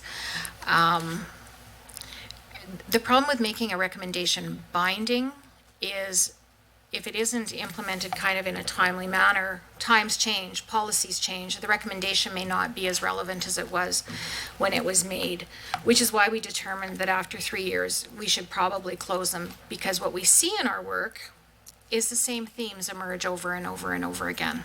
It's, risk assessment, permanency planning, relationships, collaboration, like those are probably, when this 10-year summary comes out next month, you'll see those are the themes that we see over and over again. So when we had all of the recommendations open for 10 years, we ended up getting the same response for a number of recommendations. And so it just got really muddy, and it seemed to make more sense to pick an arbitrary date, and we chose 3 years, and then to close it at the progress it was made. So clearly, and all of our recommendations prior to 2016 and the Toward a Better Tomorrow report were met. Or met the intent of the recommendation. And this is just within the last 6 or 7 years, a new thing that we're seeing, that the ministries are saying, we don't agree with your recommendation. Or we agree with the intent, but what we're doing is already okay, when what we've seen in our reports or in our investigation, that it really wasn't what we were hoping to see. So some kind of more public conversation is I think, where we need to end up. I believe that child serving ministries are doing what they can to support young people. We just need more public dialogue, I think. Follow up on the same vein, I think the public would find it kind of astounding that the ministries themselves are able to universally or unilaterally declare, in their view, that a recommendation is closed and it has been satisfied or has been met.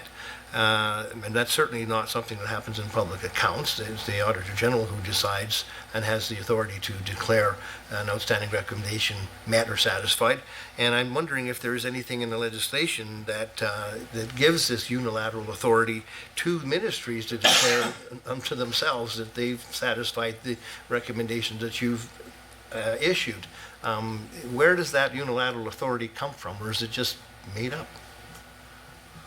I honestly don't know. I think it's just because the legislation is silent on it. And so if it's silent and there's no requirement, it just has been that way. I guess it's up to us as committee members and legislators to perhaps think of other measures that would improve the accountability or make enforceability more pressing to ministries, to actually have them respond to their recommendations in a meaningful way and publicly respond. And we certainly look forward to any recommendations from yourself that would assist us in identifying ways that we could do that. But I find it intriguing to note that with respect to your office versus the respect that the ministries have for the Office of the Auditor General, that your office doesn't seem to have the same clout and respect from ministries. And I think that's something that needs to change, no matter who the legislative officer is. Recommendations coming from a legislative officer should be given the same level of respect and accountability. And that's something that I'm seeing implicit in your report, and I'm determined to do what I can as a committee member to ensure that we look for more ways of improving that accountability and respect level for your office, and making sure these recommendations are taken seriously and acted upon before that 3-year time window is stalled out by a ministry that doesn't want to respond to your recommendations. So. Thank you, Mr. Dack. We'll move on to Mr. Orr. Yeah, thank you very much. I'd like to pick up a little bit where Mr. Hunter left off. I actually was planning to sort of approach the same subject anyway. We've seen an increase. Of course, this is a little bit of a lagging report from 2001 to the first quarter of 22. And when I look back and I wonder what could cause the increases that we're seeing, clearly the greatest social disruptor has been the pandemic. As you mentioned, the lack of services that was partly a consequence of that, the isolation that then comes out of that. 21 to first quarter 22 really was the depth of COVID restrictions, closures of schools, no sports activities. Indeed, in fact, many community sports volunteers quit and disappeared and have yet to return. So those kinds of activities aren't available. Those are important. social meeting places for kids where they get meaning, where they build relationships, where they feel accepted, where they attain some sense of achievement and self-worth. The mental and emotional stress.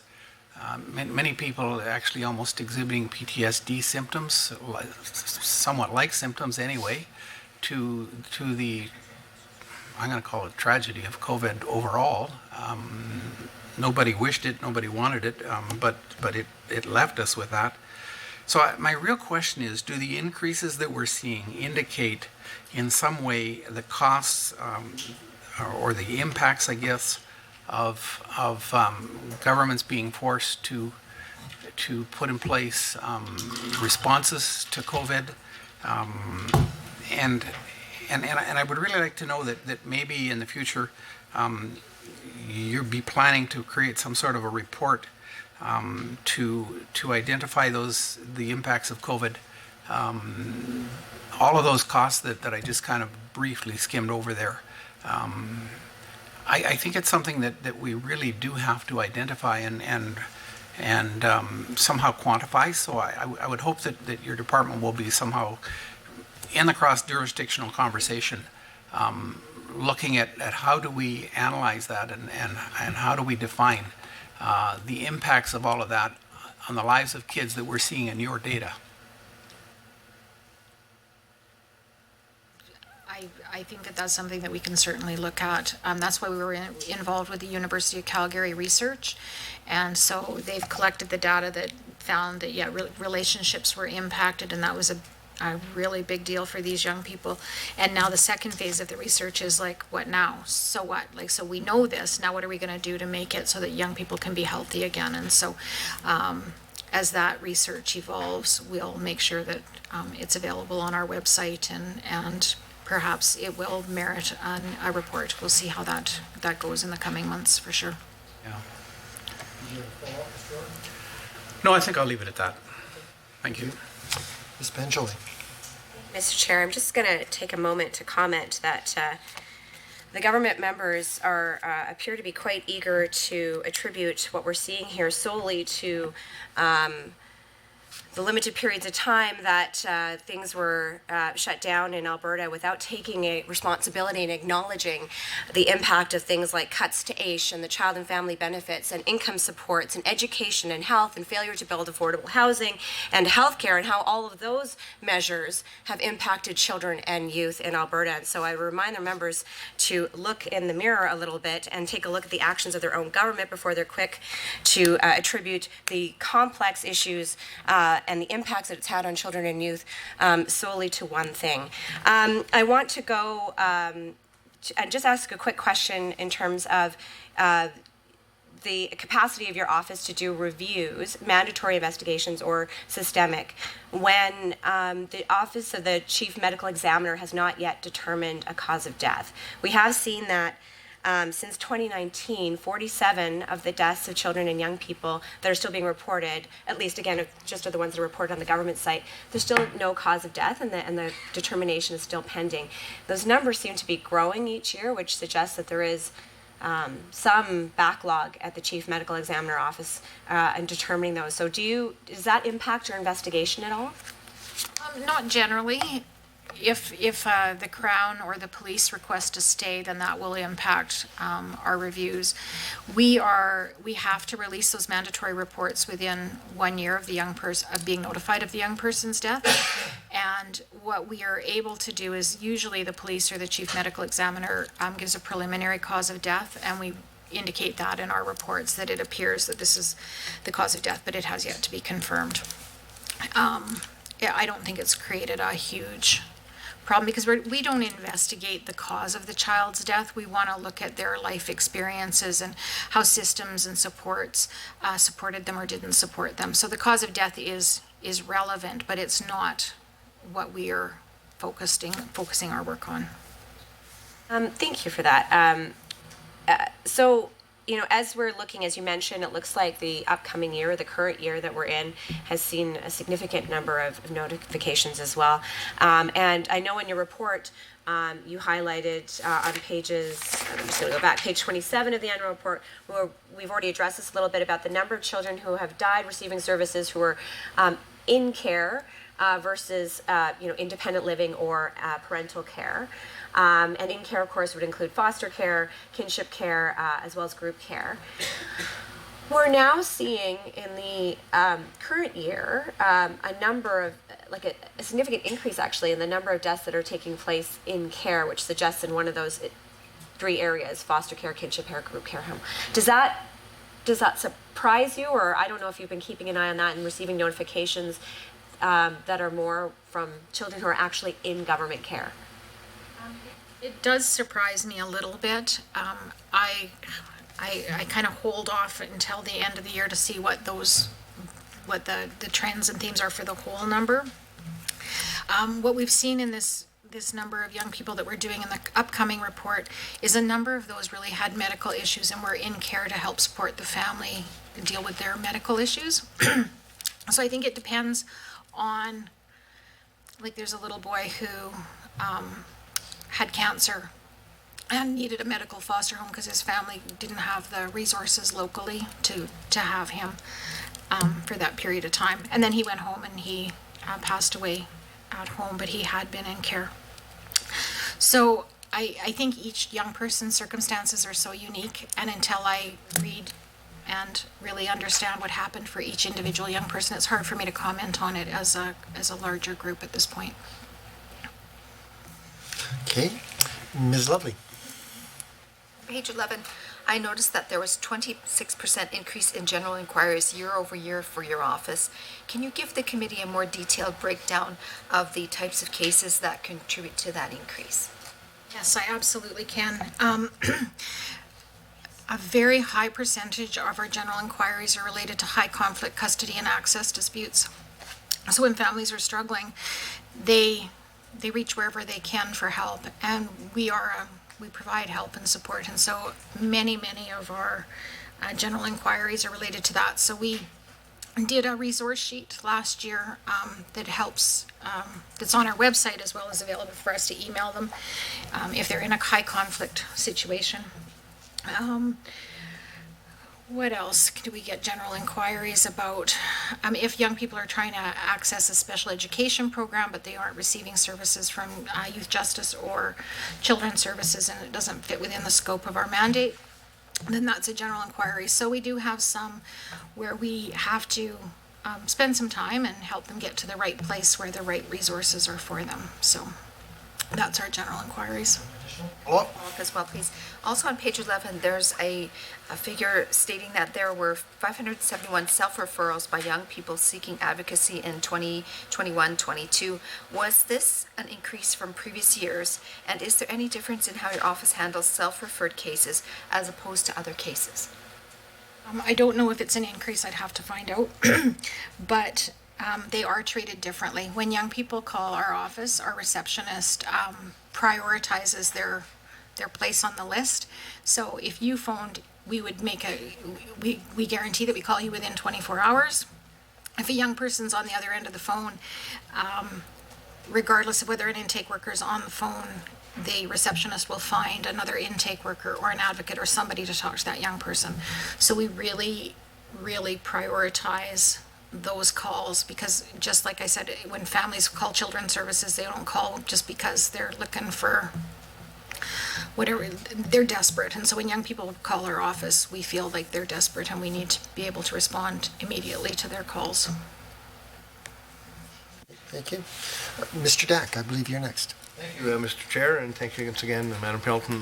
Follow up on line of questioning that was on earlier, just finish it off. And you mentioned that the legislation is silent on whether who actually gave the authority to ministers to determine that a recommendation was indeed closed. They can unilaterally determine it, and you indicated that you couldn't point to some place where that authority devolves from. So would it be a recommendation to this committee that we recommend that the ministries don't have that authority, and so that it's only you would have the authority to close recommendations? I think that would be reasonable. Sounds good. Now, indicating on the same line of questioning as well that, quote, different perspectives on the status of a recommendation may be had. I guess this relates to what I was talking about on the authority to close a recommendation unilaterally, just because a ministry may have a different perspective on it and they believe it's been met and you haven't. So it may be going a long way to making sure that your office has a bit more power and to actually have you alone as a designated authority to determine whether a recommendation is indeed met or not. Would that not be the case? I think so. It's one of those things that I'd like to take some time to think about.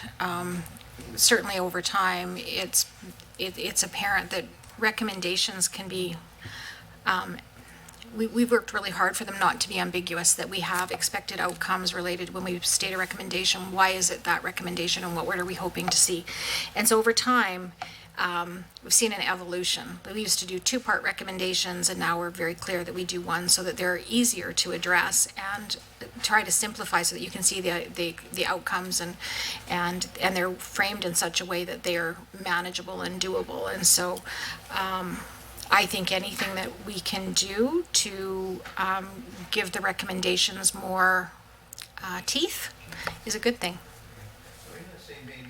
Of course, that now currently you've gone to a 3-year time frame for recommendations to die a natural death, if indeed they've not been met or satisfied by that time frame. And I'm still not understanding exactly why indeed you went. You said that the recommendations became muddy, to sort of muddied the waters if they were left to be outstanding for a longer period of time, and you landed on a 3-year period as a sufficient time frame or an adequate time frame arbitrarily.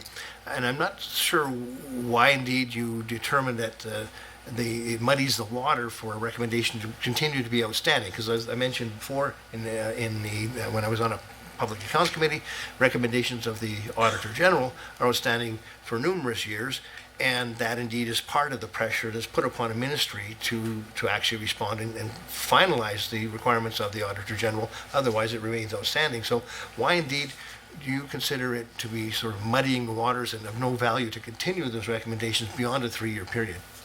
I don't think that it has no value. So the conversation first came about because of the Voices for Change report, where we had made it was on Indigenous child welfare. And there were a number of recommendations based on governance. And then the federal legislation came in, making all of our recommendations kind of moot because the federal legislation dealt with it. And then as we were going through the older recommendations, we were finding that for the most part, the intent of the recommendations had been met.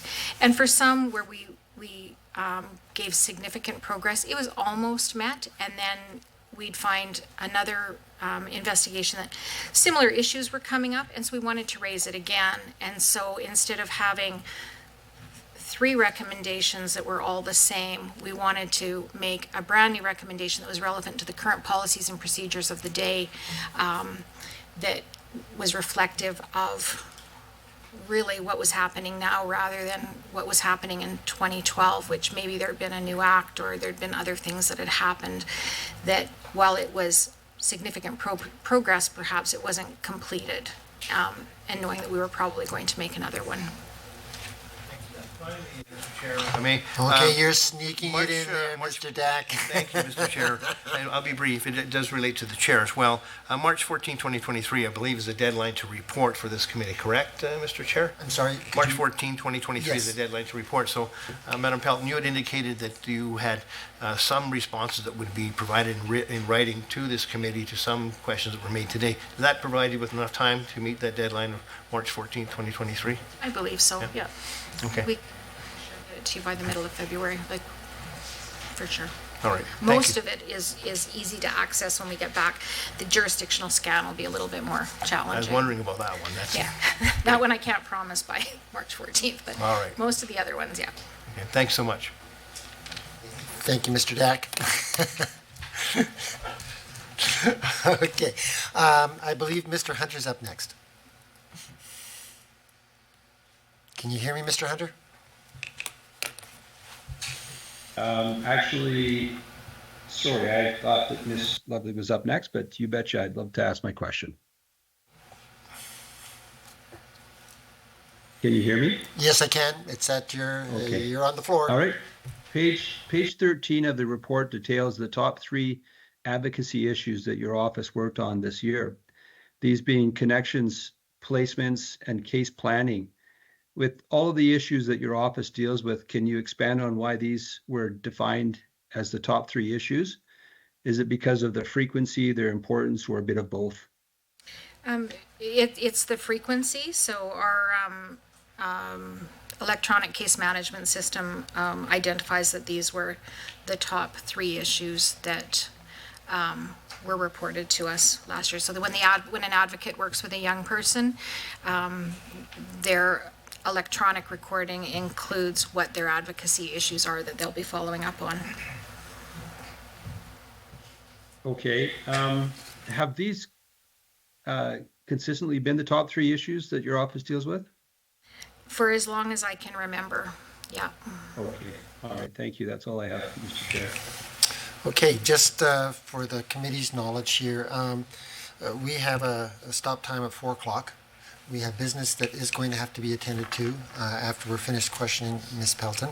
I want to make sure that we get as many questions in as we can. So what I'm going to suggest as the chair is that when we hit 5-2, I'm going to let each side have one more round of questions. And then once we hit 3 o'clock, if there are any other questions from a member, they can give them in writing to Ms. Pelton, and then she can, through the clerk, or give them to the clerk, and then to Ms. Pelton? I'll read them into the record. We'll read them into the record, and then we'll respond in writing, okay? Thank you. Okay, so I believe it's Ms. Manjoli. Smith, I was wondering when I was going to get cut off. I could go all day, you know, so. Yeah, you know. Anyways, I just wanted to ask, we recently saw a news release from the AUPE, which indicated that in Northern Alberta, they have a vacancy rate of frontline child intervention workers of 45%, and that there have been a number of communities around the province recently that have had no staff at all in their regional offices. And staffing is a challenge that we have heard about significantly over the last little while in children's services, particularly recruiting and retaining staff. You know, obviously your office gets calls from young people who are, you know, either engaged in the system or looking to get engaged in the system. Have you heard, have those staffing challenges been an issue that's been raised, maybe in terms of caseload for particular caseworkers, or just overall, have you seen any implications of those staffing challenges within children's services on the children and youth who are contacting your office? Anecdotally, I can think maybe about 1 or 2 cases, but I don't hear about them all. That would be just in an advocacy meeting. I have heard it more from the advocates across the country that it's an issue. I've asked Children's Services, and the last I heard, they felt they had it under control. So I can't really comment on staffing. Thank you. And so perhaps not on staffing particularly, but in terms of, you know, I've heard from young people who are in the system and who talk about challenges with, you know, they need to get their ID set up before they can go access the service, and they can't find their caseworker, or their caseworker's, you know, not available for a period of time, and it's hindering their ability to sort of access certain supports and services. In that way, have you heard about concerns, you know, maybe just availability and accessibility of caseworkers, or is that an issue that's come up? I haven't directly. I've heard about it in the coffee room, and so for an answer to that, I'd like to talk to our intake team and provide it in my written response to the other questions. I'll let you know whether intake's encountering that. Okay. Okay, thank you. Mr. Van Dyken. Good, thank you, Chair. And I'm going to refer to page 14 on the report with regards to lawyers that you provide for young people in some child intervention court matters. And I see that there's 66 roster lawyers across the province, with 70% operating out of either Edmonton or Calgary. And I guess my question is that pretty static, that number, 70%, Edmonton or Calgary? And how do we ensure that Albertans' children living in rural areas are being able to access the legal services they need? I think it's been pretty static. I started with the office in that program. We used to have about 95 lawyers. When a lawyer is offered an appointment, they commit to being in whatever court city that young person's at. In the last 5 years or so, there's been a lot of energy put into trying to recruit more rural lawyers so that they are actually in the community, because we know that community lawyers know the standards within their community. They know their judges.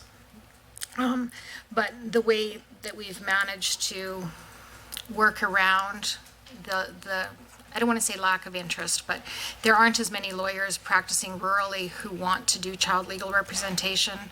We used to have 2 in Grand Prairie, but there's, I hate to say it, lots of divorce matters and family court matters that took those lawyers' focus away from this. And so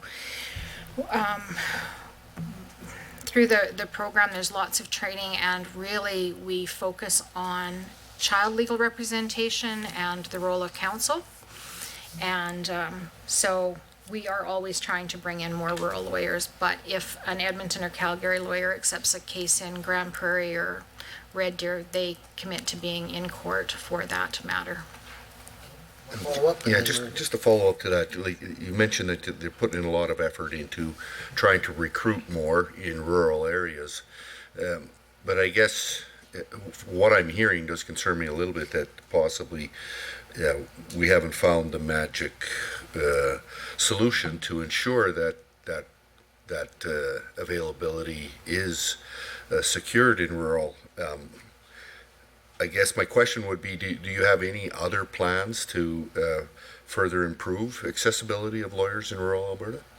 It is a priority for us. So on a regular basis, the manager of the program sends letters to like the bar that's in that local area, asking if there's any interest. We try to do presentations as much as possible. Again, during the pandemic, we weren't able to get into communities in the same level that we are now. So we have a ton of road trips to do for all purposes, talking about why advocacy is important, but also are there lawyers who are interested in child legal representation. We also have a high standard, so they have to have 5 years experience. So there's not every young lawyer passing the bar can just come and work on our roster. So that presents another challenge, but we have expanded our policy so some students can get some experience and work with our more senior lawyers. Thank you. Now, for those of you that may still have some questions, we've reached that time where if you'd like to read them in, so we'll start with the opposition. If you've got some questions you'd like to read into the record for Ms. Pelton to be able to answer. Thank you, Mr. Chair. I only have one question to read into the record. I know, shocking. So as part of your written responses, if you could address, in March 2021, your office took the unprecedented step of issuing a statement of concern, calling for the government of Alberta, with leadership from the Ministry of Justice and Solicitor General, and support from Child Serving Ministries, to take action to ensure that formal and informal supports are readily available to families in high conflict custody disputes. If you have had any response from the government and from ministries related to that statement of concern, I would appreciate if you would table it with the committee. Thank you. Is there anybody on the government side of the benches? Thank you very much. So I would like to thank Ms. Pelton for joining us today. We truly do appreciate how busy you are and the time you've taken. You're welcome to stay and to observe the remainder of the meeting from the gallery. However, if you have other commitments to attend to this afternoon, please feel free to take your leave instead. Okay? Thank you very much for your service. Okay, I would like, as the chair, to make a suggestion that we take a 5-minute bio break. We've been at it for quite a while here. So if we could return at, what's the time, 5 minutes? 3:03. 3:03. If we could return at 3:03, that would allow us to be able to have a bio break. Thank you very much.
back in.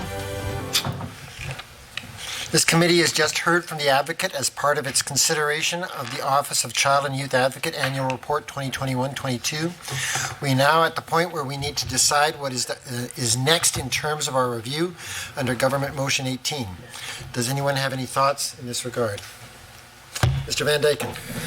Good, thank you, Chair. I guess considering the responsibility that we have been given and based on the experience with other reviews from other committees, I think that one of the first steps this committee should consider is to invite briefings from from the relevant ministry. So I take a look at the mandate of the Youth Advocate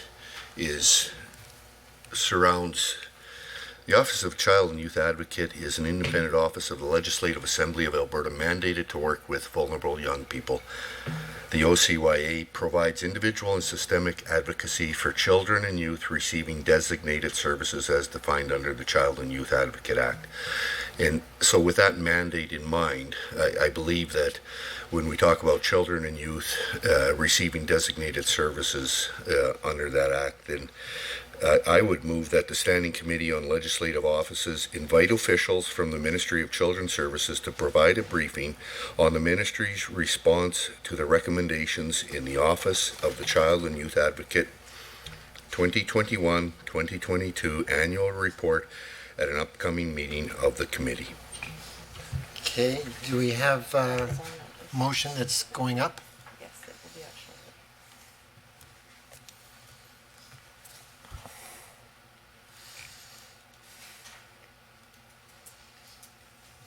Patience, everyone.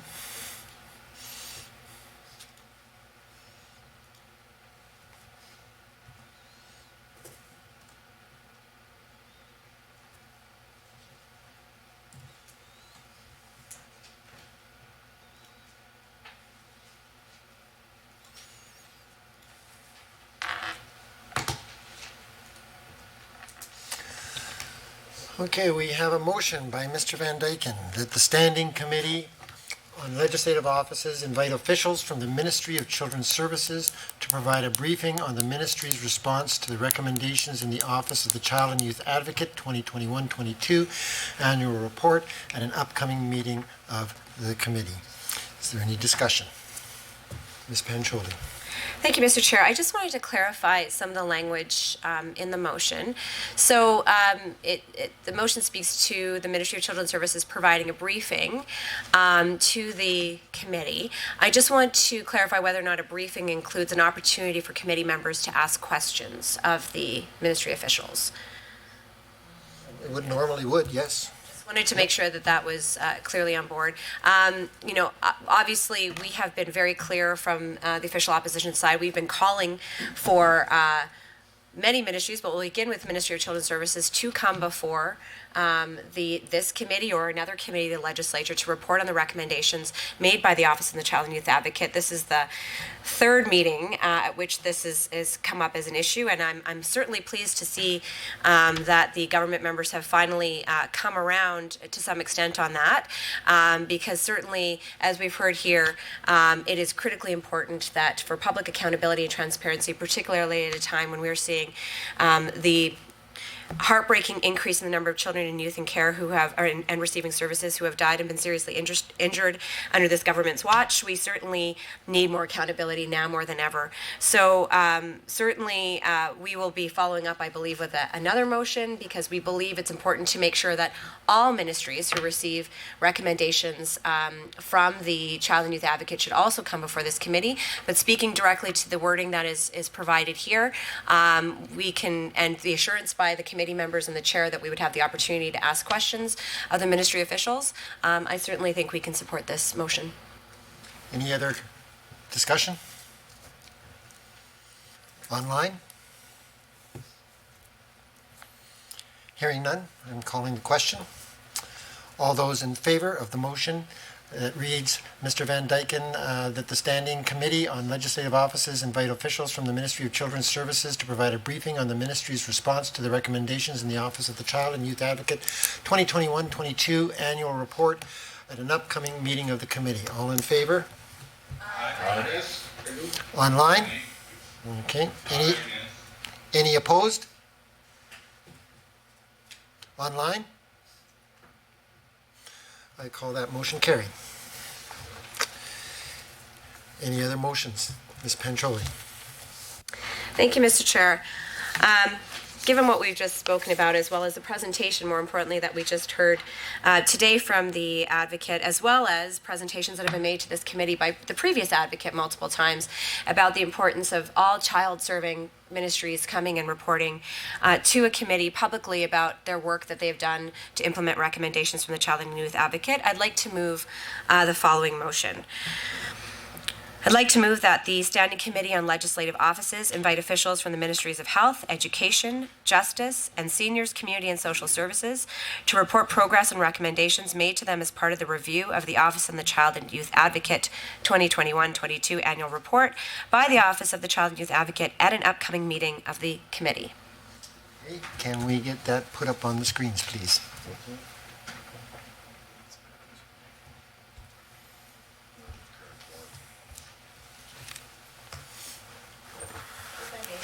Yes.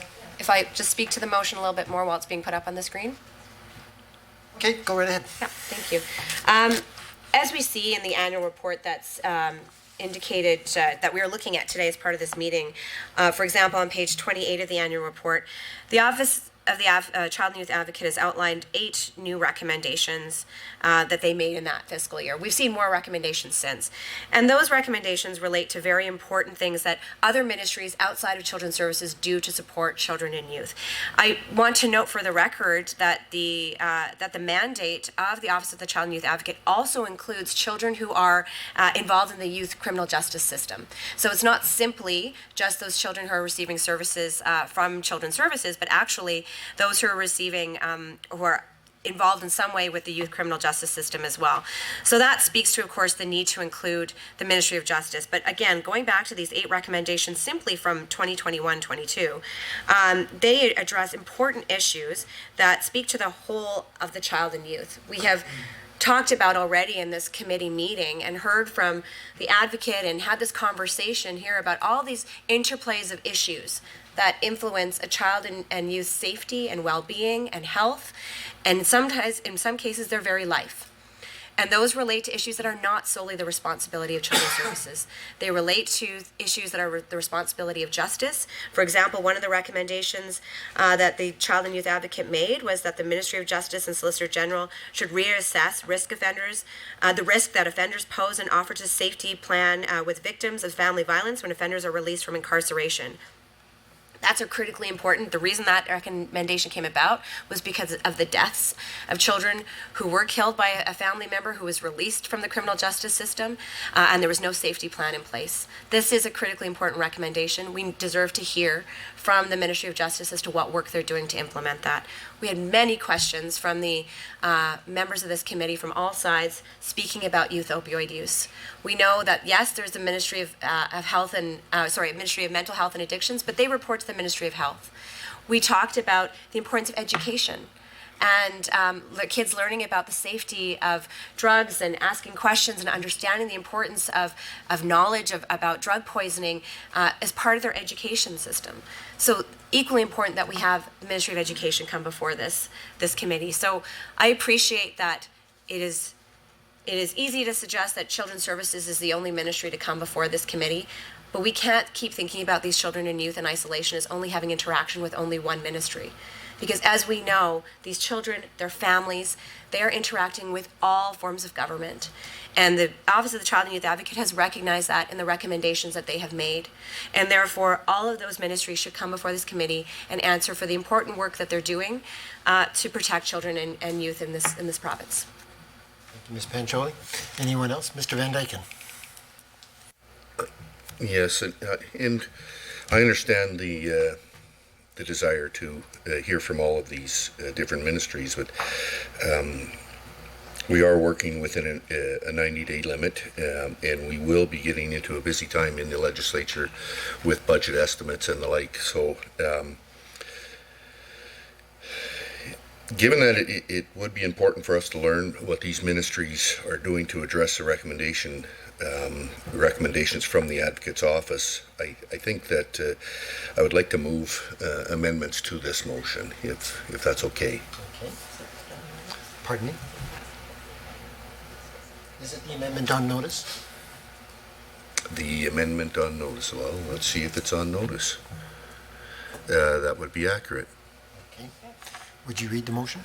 So I would make amendment to motion, that the motion be amended as follows: by striking out invite officials and substituting request officials, and B, by striking out justice and seniors, community and social services, and substituting and justice, by striking out report progress on recommendations made to them as part of the review of, and substituting provide a written report to the committee with respect to the recommendations made to ministries in. And then finally, D, by striking out at an upcoming meeting of the committee and substituting on or before February 6, 2023. Okay. Mr. Van Dyken moves the amendment that is on the screen. Discussion. Mr. Dack.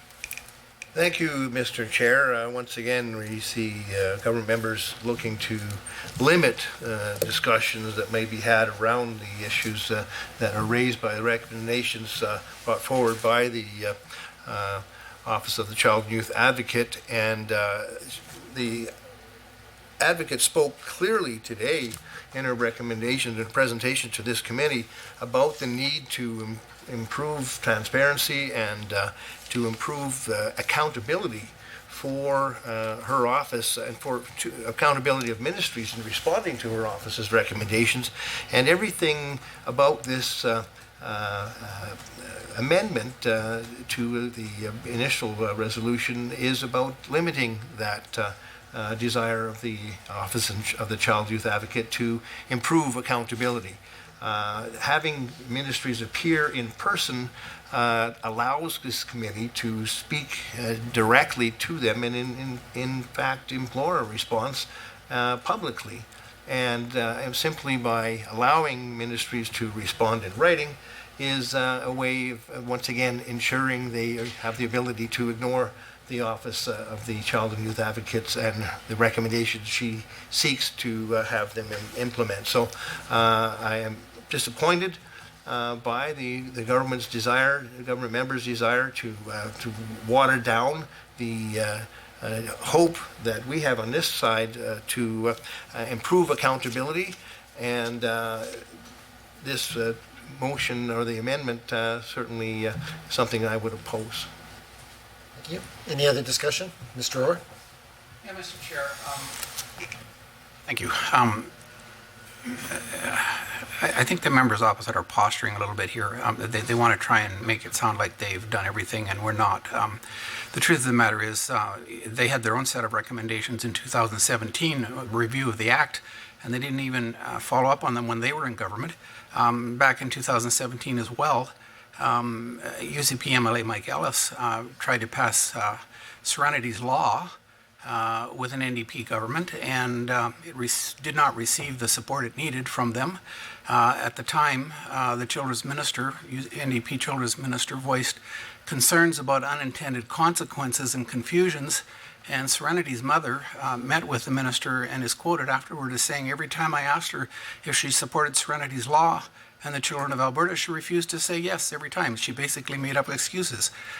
It took an NDP, a UCP government to actually pass that important act, and I think that considering the amount of time we've got, this is time limited to get this report in.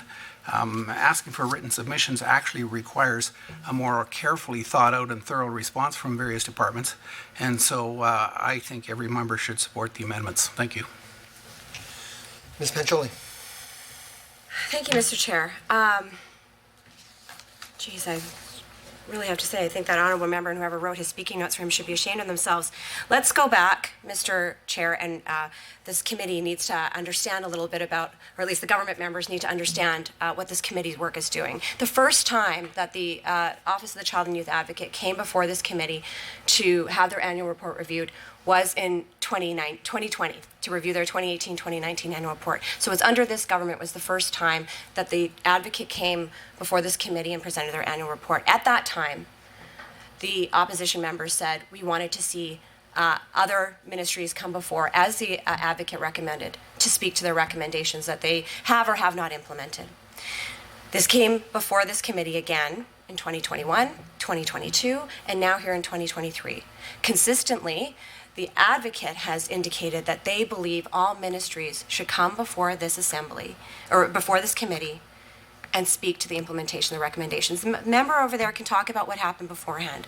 The fact that we are here right now, and we are facing the past 2 years and a current year looking forward, where we have seen an astronomical increase, heartbreaking, devastating increase in the number of children, youth in care. That is not partisan. Those members on the government side should be equally interested and engaged and passionate about understanding what work these ministries are doing to address that very grim reality.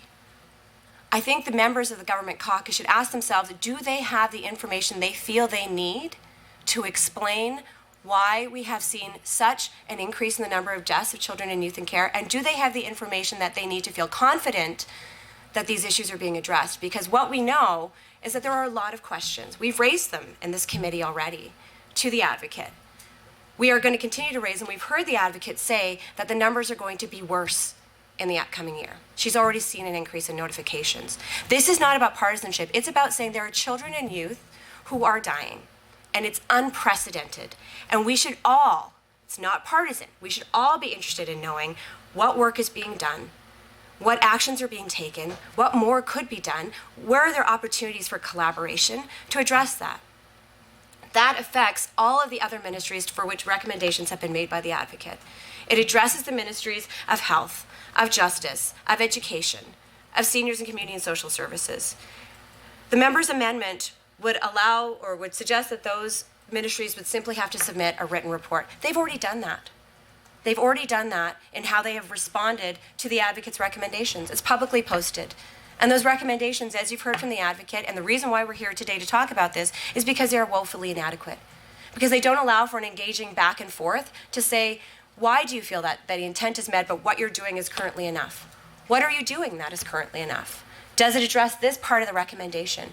And if we had the advocate here to provide some technical support, they'd also be able to say, this is what we meant by the recommendation. Maybe that's something different than what you think we meant. And it is to allow for that transparency. I don't understand why the government members would be hesitant to have that transparency when they clearly have questions as well for these ministries. And in fact, the only explanation we've heard is because there's not enough time. Well, I think that is very, very poor solace for the children and families and youth who are being affected, who have died and are seriously injured. And we have been calling on this for 3 years. We realize it's a busy time. It's a busy time all the time, but our number one job is to look out at the very basic level for the most vulnerable, which in this case, our children and youth who are engaged in the child intervention system and the criminal justice system. That is our job. I know I am, and I know my members of the opposition caucus are very willing to put in the time to do that work. And if we're saying the only reason we are not bringing, and that this is what the government's saying, the only reason they don't want to bring those other ministries to this committee to ask these very important questions is because it's too much work at a busy time. Well, I'd ask those members to reflect a little bit on that rationale. I can already see the member, the Honorable Ron Orr, is shaking his head. He's not going to reflect on that. He's not going to reflect on his commitment to children and youth. He wants to play politics with this. This is really about transparency, Mr. Chair. I urge the government members to take a pause. I know how this works. I've sat on committees. You're likely all going to vote the same way. This is not too much work. We can do this. We can listen and get some feedback and ask some great questions and get a better understanding of what's happening and what could be done. This is something we could all agree to do together, and it's not for partisan reasons. It's about helping the children who are mandated to protect and keep safe. Thank you, Ms. Pancholi. Anybody on the government side? Go ahead. Mr. Van Dyken. So, reflecting on the comments just made, in some of the comments and questions that were presented to the advocate from the opposition side, I have a concern that possibly there's a misinterpretation of the role of the advocate in our province and in presenting to our committee as a committee of legislative offices. And so she did say a number of times where she reaches out to experts to try and get an understanding, but that her office is not necessarily the expert. And so we have a duty, absolutely, to try and get the information necessary to ensure that the government is doing everything they can to meet the needs of the children in care in this province, vulnerable children in the province. And so I believe that the amendments put forward will allow us to actually get the information back in a timely manner to actually accomplish what we're trying to do. I think it's an important part of getting the work done and in a reasonable time frame. So I don't want to be sitting here and say, well, we're not going to get it done then. So that's all. Thank you, Mr. Van Dyken. Mr. Shepherd? Thank you, Mr. Chair. I appreciate the opportunity to speak to the amendment. It's interesting to me that Mr. Van Dyken is now deeply concerned about having the time to do this work when that concern was not present for the many opportunities that we had over the previous years, as outlined by Ms. Pancholi. When we brought this to this committee, we have asked for the opportunity to hear that expertise Mr. Van Dyken just said. The Child Youth Advocate is not the expert on all things. Indeed, we recognize that. Indeed, she recognizes that. But that is precisely why, multiple times over the last 3 years, we have brought it to this committee that we bring that expertise to the table to speak to the questions, the concerns, the recommendations that have been put forward by the Child Youth Advocate. And every time we have done so, the members of the government on this committee have voted it down. And now, suddenly they say, absolutely, we want to hear from those ministries. It's absolutely important that we hear so before we finish this review, but we just simply don't have the time. Mr. Chair, that is incredibly, incredibly disingenuous. When I think about it, I recognize this is a busy season, absolutely. We know we have an upcoming legislation, we have the budget, and then we're going to find ourselves going into a provincial election, certainly. But if we are short of time, it is because these members have refused to take any step towards doing this crucial and important work until this last minute. That was their choice, Mr. Chair. So it is not a question of the ministry's capability. It is not a question of whether we have enough time to do the work. It is a question of their willingness to do so. And clearly they are showing that they are more interested in continuing with the sorts of political games, infighting, other issues that have led us to this point, where over the last 3 years we have lost so much opportunity, and we could have been doing good and diligent governance on behalf of the people of Alberta. But instead, government members have been so wrapped up in their own drama, political infighting, and other issues that we have lost the opportunity to do good work on behalf of the people of Alberta. Something that Mr. Orr seems to find quite amusing, Mr. Chair. I don't.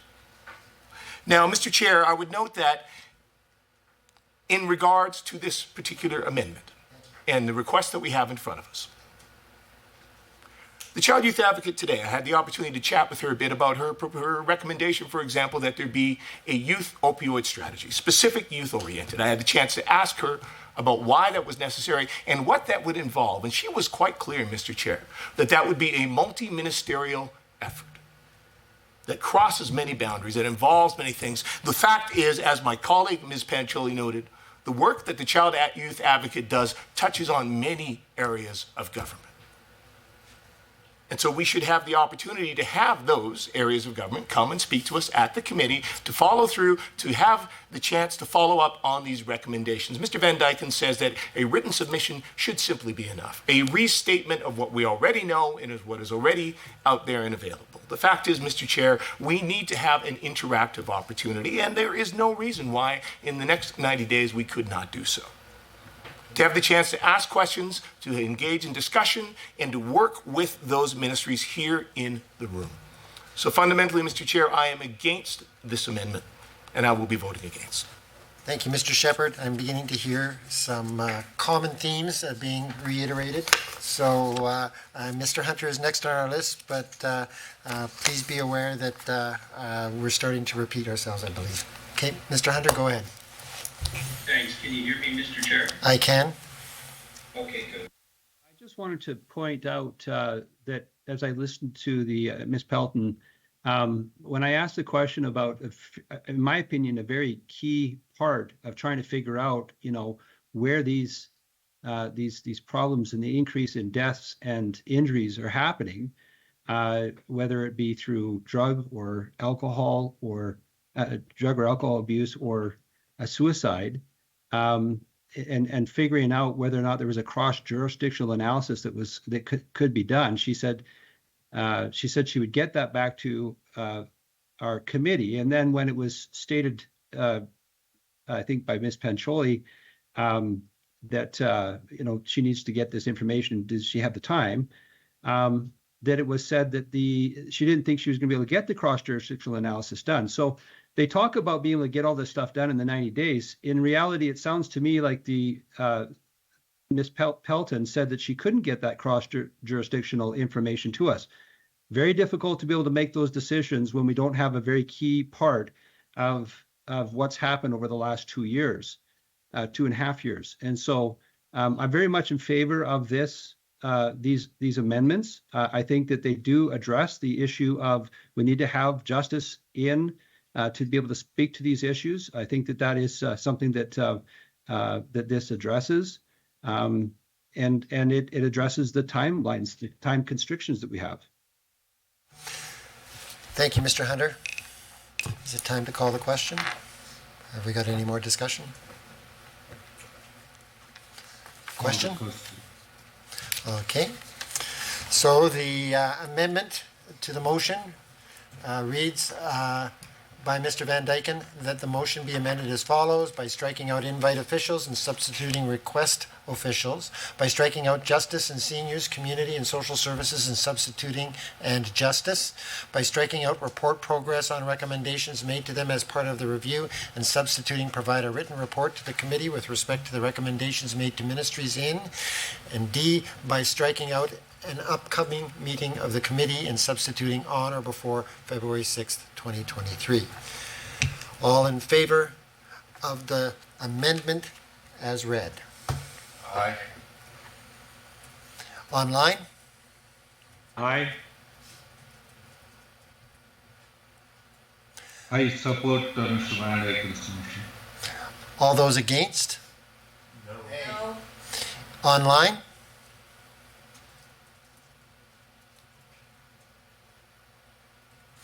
I declare that motion passed, or that amendment passed. Recorded vote?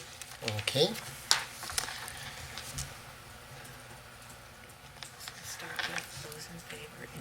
Okay. So, for a recorded vote, all those in favor in the room to the amendment as read, please indicate so. Van Dyken in favor. Ron Orr in favor. Jackie Lovely in favor. All those online, please indicate if you are in favor. Mr. Hunter, let's start with Mr. Hunter. Mr. Hunter in favor. Mr. Panda? In favor. Mr. Tour? In favor. Okay. All those against in the room? Against. Ms. Pancholi? Ledak opposed. Mr. Shepherd, opposed. Online, any opposed? I I declare that amendment passed. And so we are now on the amendment, or the motion as amended. And so we now have, I believe that was put forward by Mr. Van Dyken, was it not? The motion, the original motion? The main motion was Ms. Panchola. Was Ms. Panchola, oh, the main motion was Ms. that's right, I'm sorry. The main motion by Ms. Panchola, that the Standing Committee on Legislative Offices requests officials from the Ministries of Health, Education, and Justice to provide a written report to the committee with respect to the recommendations made to Ministries and Child and Youth Advocate 2021-2022 Annual Report by the Office of the Child and Youth Advocate on or before February 6th, 2023. Did I get that right, Jody? With the amendment. Yes. With the amendment, okay. All in favor of the motion as amended? We'll start with the room. Aye. Online? All in favor? Aye. Aye. Okay. All against in the room? Nay. Online? I declare that motion as amended passed. That brings us to other business, does it? Unless there's any other motions? Mr. Van Dyken, did you have another motion? This is not a motion that was submitted earlier, so I think I need permission to have a motion from the floor. I'm not sure. Okay, well, I think we probably need to have the motion read to us and then vote from the floor as to whether or not we will accept that motion. Is that correct? Whether it can be discussed? Yeah. Okay. So why don't you read the motion to the committee, and then we can maybe post it so everybody can see it, and then we'll make the decision as to whether or not that can hit the floor. So I think we got a couple other ministries that we should probably hear from and that are relevant. And so I would move that the Standing Committee on Legislative Offices invite officials from the Ministries of Mental Health and Addiction, Indigenous Relations and Seniors, Community and Social Services to each provide a briefing on the ministry's response to the issues raised or recommendations made pertaining to the mandate of that ministry in the Office of the Child and Youth Advocate 2021-2022 Annual Report at an upcoming meeting of the committee.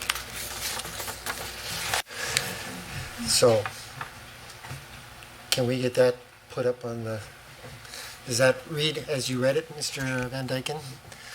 Moved by Mr. Van Dyken that the Standing Committee on Legislative Offices invite officials from the Ministries of Mental Health and Addictions, Indigenous Relations and Seniors, Community and Social Services to each provide a briefing on the ministry's response to the issues raised or recommendations made pertaining to the mandate of that ministry in the Office of the Child and Youth Advocate 2021-2022 Annual Report at an upcoming meeting of the committee. Okay. So in order for us to be able to discuss and debate this motion, we have to first have a vote on whether or not this committee is prepared to do so. So we will start with a vote in favor in the room. All those in favor of addressing this motion, please say aye. Aye. Online? Aye. Aye. Aye. Aye. Okay. Any against in this room? Any against online? I declare that passed, and we will now have the capacity to debate this motion. Anybody that would like to speak to it? Mr. Van Dyken? So I believe that these ministries reside in the fact that a third of the deaths were alcohol and drug related, and many others were the result of suicide. So that would fit within the mandate of the Ministry of Mental Health and Addictions. And additionally, increases in Indigenous injuries and deaths makes it necessary for us to invite the Ministry of Indigenous Relations to understand the relevant background information around the children in our province who are struggling the most, and that the report talks about. And finally, The Ministry of Seniors, Community and Social Services is relevant to the matter at hand and is directly mentioned on the recommendations in the report. So I think to get a briefing at committee would be in order from these ministries. Mr. Dack? Yes, Mr. Chair, thank you. Just wanted to clarify once again that the briefings contemplated in this motion would also allow us to question those officials attending from each ministry. I believe it's a briefing, it's not a period of time when you would be able to question. It's not. It's usually No about the briefing. Okay, I'm sorry, then I made my, so it is, okay, then I stand corrected here, sorry about that. So yes. Yes, questions would be allowed, yes. Any other questions? Go ahead, Ms. Pancholi. I do wonder, Mr. Chair, sometimes if the members on the government side get cognitive whiplash sometimes from the positions they take. I mean, it must be very hard to be them sometimes and to read what you're told to read and then get to do something else. So, to be clear, despite just mere moments ago, the members of the government side saying we did not have time to call various ministries to come report to this committee, they can now, with a semi-straight face, I see some smiles, say that there's other ministries that they are okay when we do have the time. Well, I'm certainly glad that in the last 10 minutes the government members have suddenly realized their jobs and are willing to do them. So certainly what we can tell from this motion is that the members are not interested in hearing from the Ministry of Justice or Education, because those are the two that were included in the briefing before, which, as I mentioned, is a bit confusing, but also confusing because there are specific recommendations from the advocate for those ministries. And I understand that the member had indicated that, yes, of course, we did see, unfortunately, an incredible increase in the number of deaths as a result of drug poisoning. And so that speaks to mental health and addictions coming and reporting to this committee. Of course, as I mentioned, one of the recommendations that came to Alberta Justice from the advocate was specific to children who had died as a result of a criminal justice failure, ultimately. And again, I think that would justify and merit having that ministry come before this committee as well. There are specific recommendations that are about keeping children and youth safe. So, I look to the government members and ask them. I don't know if I would be, feels like we're going through circles. I mean, I'm tempted to ask for an amendment to include justice, but I don't know if that's in order considering that the government caucus just struck that down. But the compelling argument that the member made as to why these ministries should come forward would include in my mind, and I think in the members' minds, the Ministry of Justice coming forward as well. I maintain the Ministry of Education should also come forward. They have specific recommendations. It's key to the implementation of a youth opioid strategy, which the members seem to care about. I guess I would say we're willing to do the work. We're willing to hear from these ministries. We think it's important. I would be also willing, and my colleagues are, to hear from those other affected ministries. Why not, since we're having all these ones come forward? But more importantly, because it is doing our jobs to make sure that we are getting some clear information. So perhaps I'll leave it to the government members to seek to amend their own motion if they seek to align with the motion that we currently voted down, apparently. So I'll let the government's members deal with their own dissonance there, but glad to see that we'll be hearing from some ministries. Okay, we'll go with Mr. Van Dyken and then Mr. Shepherd. Thank you. And just to be clear, Ministries of Health, Education, and Justice will provide written report on the recommendations made to them. And so they are going to report to us with a written report. And these ministries will come to us with briefings and to the committee. So, Mr. Shepherd. Thank you, Mr. Chair. To be honest, most of the comments that I think I would wish to make were covered by Ms. Pancholi. I'll just note that it's, as she noted, a bit ridiculous that we are doing this little dance. It would have been quite easy for Mr. Van Dyken to simply amend the previous motion if he had felt that was necessary, rather than going through this sort of charade of making rather circular, well, not circular, but frankly, just empty arguments that they are now contradicting around there not being enough time, not being enough opportunity, and now precisely doing exactly what they said was not possible to do. So certainly I'll support hearing from these ministries, but again, I would join Ms. Pancholi in questioning why they feel that justice and education simply don't rank the same opportunity as these others, as they also have been clearly identified by the CYA, the Child Youth Advocate. Thank you. Thank you, Mr. Shepherd. Any other comments? Either in the room or online? Mr. Orr. Mr. Chair, I think the other members opposite caught what happened in the First Amendment. It does say Part B and justice. Justice was included in the first part. They missed that. And I don't follow their concern, but they're not paying attention. So justice was included in the very First Amendment, and yeah, it's there in writing. Just let everybody know that we have other business and another motion to discuss. We're coming close. Mr. Shepherd. Just to clarify for Mr. Orr, the concern we're raising, Mr. Chair, is that justice is not being brought in to give a briefing and answer questions. We are not questioning the fact that they are listed along with the Ministry of Health to provide a written submission, but they are not being given the opportunity to present in person and answer questions. Thank you, Mr. Chair. Thank you, Mr. Shepherd. Anybody online? Any other discussion? Okay, then we call the question on the motion here. The motion reads that Mr. Van Dyken, that the committee, Standing Committee on Legislative Offices invite officials from the Ministries of Mental Health and Addictions, Indigenous Relations and Seniors, Community and Social Services to each provide a briefing on the ministry's response to the issues raised or the recommendations made pertaining to the mandate of that ministry in the Office of the Child and Youth Advocate 2021-22 annual report at an upcoming meeting of the committee. All those in favor of this motion in the room, please say so. Aye. Online? All those in favor? Aye.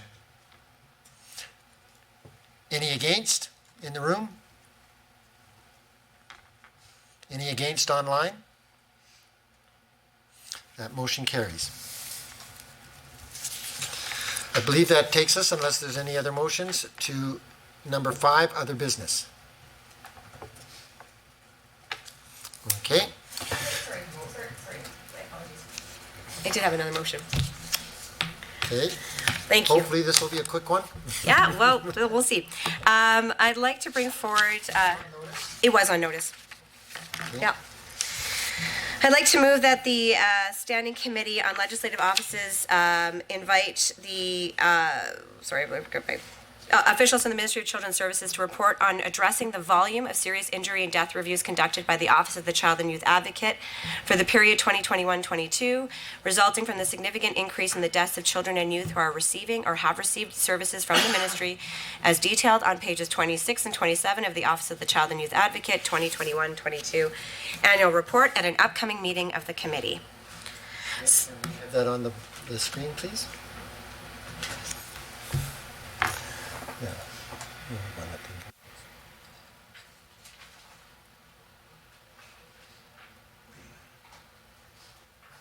Okay.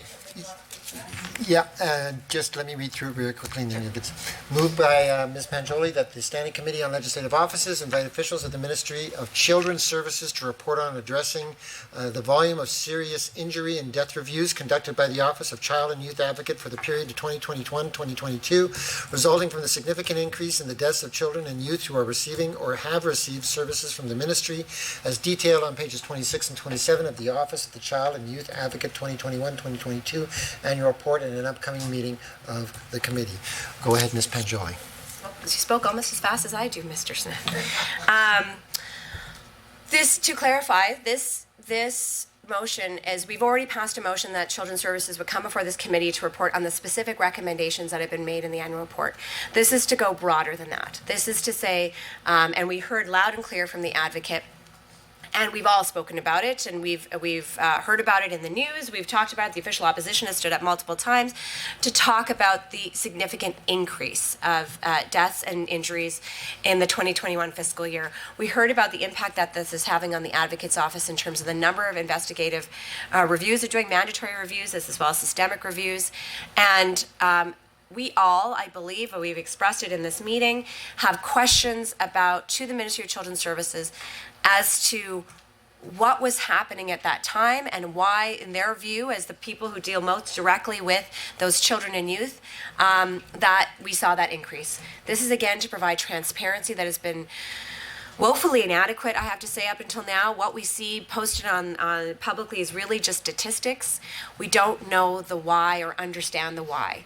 And what could be done to address it in terms of, is it staffing, is it expertise, is it more supports? You know, we talked about opioid use. There's so many elements to this. But we have been sorely lacking in transparency. Albertans have been lacking in transparency and understanding the why behind these alarming increases in the number of deaths of children in care. We're asking for Children's Services. They may not be able to answer the question entirely because we know that of all the various factors that influence these situations, but they have cases with these children. They have files with these children. They have caseworkers that work on the front lines with these children and their families. We need to understand from their perspective what has been happening. So this motion is to seek to that Children's Services not just speak to the specific recommendations from the Child and Youth Advocate, but also speak to the issue of the increase in the number of children and youth who have died in care and receiving services. Thank you, Ms. Pancholi. Is there anybody else that would like to speak to this motion?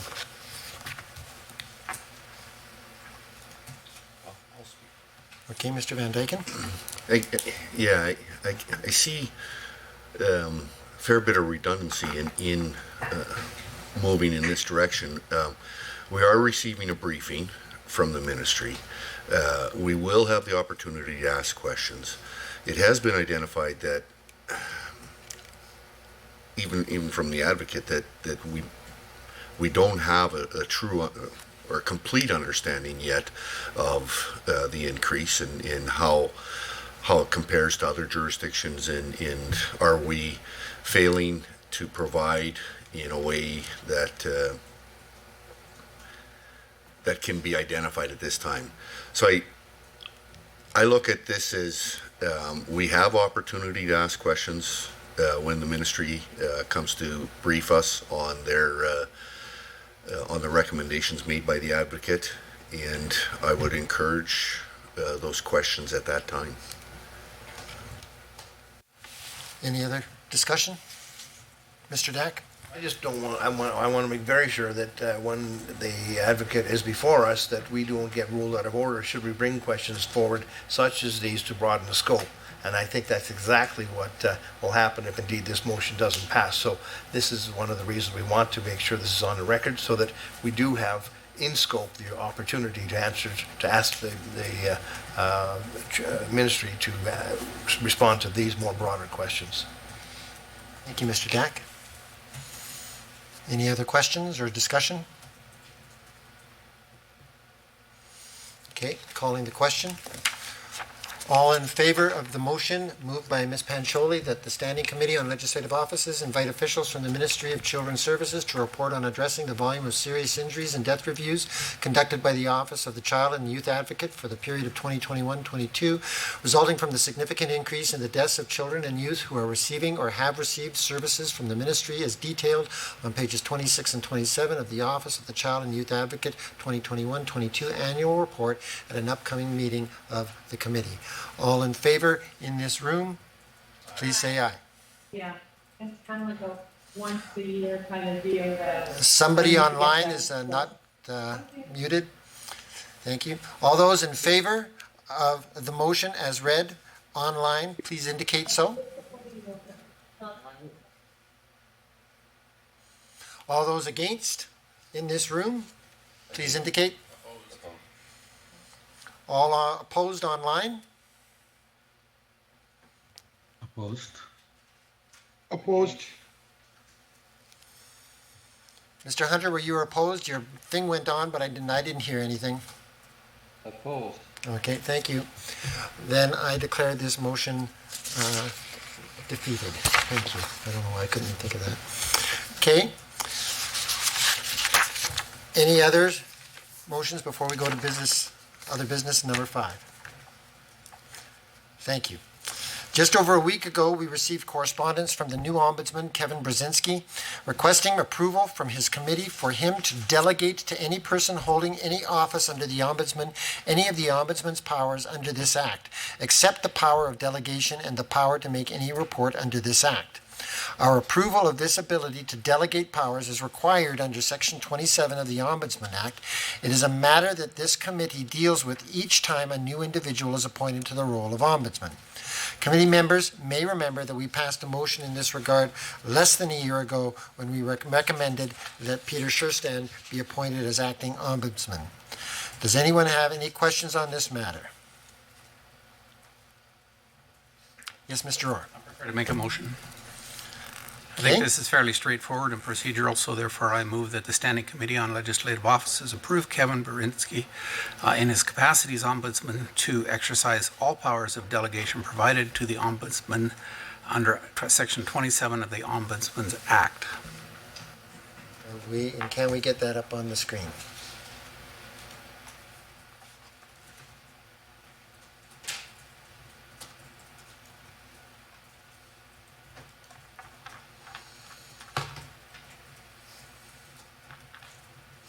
Okay, we have a motion moved by Mr. Orr that the Standing Committee on Legislative Offices approve Kevin Brzezinski in his capacity as Ombudsman to exercise all powers of delegation provided to the Ombudsman under Section 27 of the Ombudsman Act. Discussion. Okay, I call the question. All those in favor in the room? Aye. All those in favor online? Aye. Opposed in the room? Opposed online? I call that motion passed. Thank you very much. Are there any items for discussion under other business? Yes. As a process question, when we've got these other ministries coming before the committee to speak on the recommendations, will we be inviting the Office of the Child and Youth Advocate as well to be technical support to those meetings? Is that something that we... Yeah, that would be a decision of the committee. Can I put that forward, that we invite the Office of the We're Child and still Youth under Advocate? other business, and so Yeah. if you would like to put forward a motion.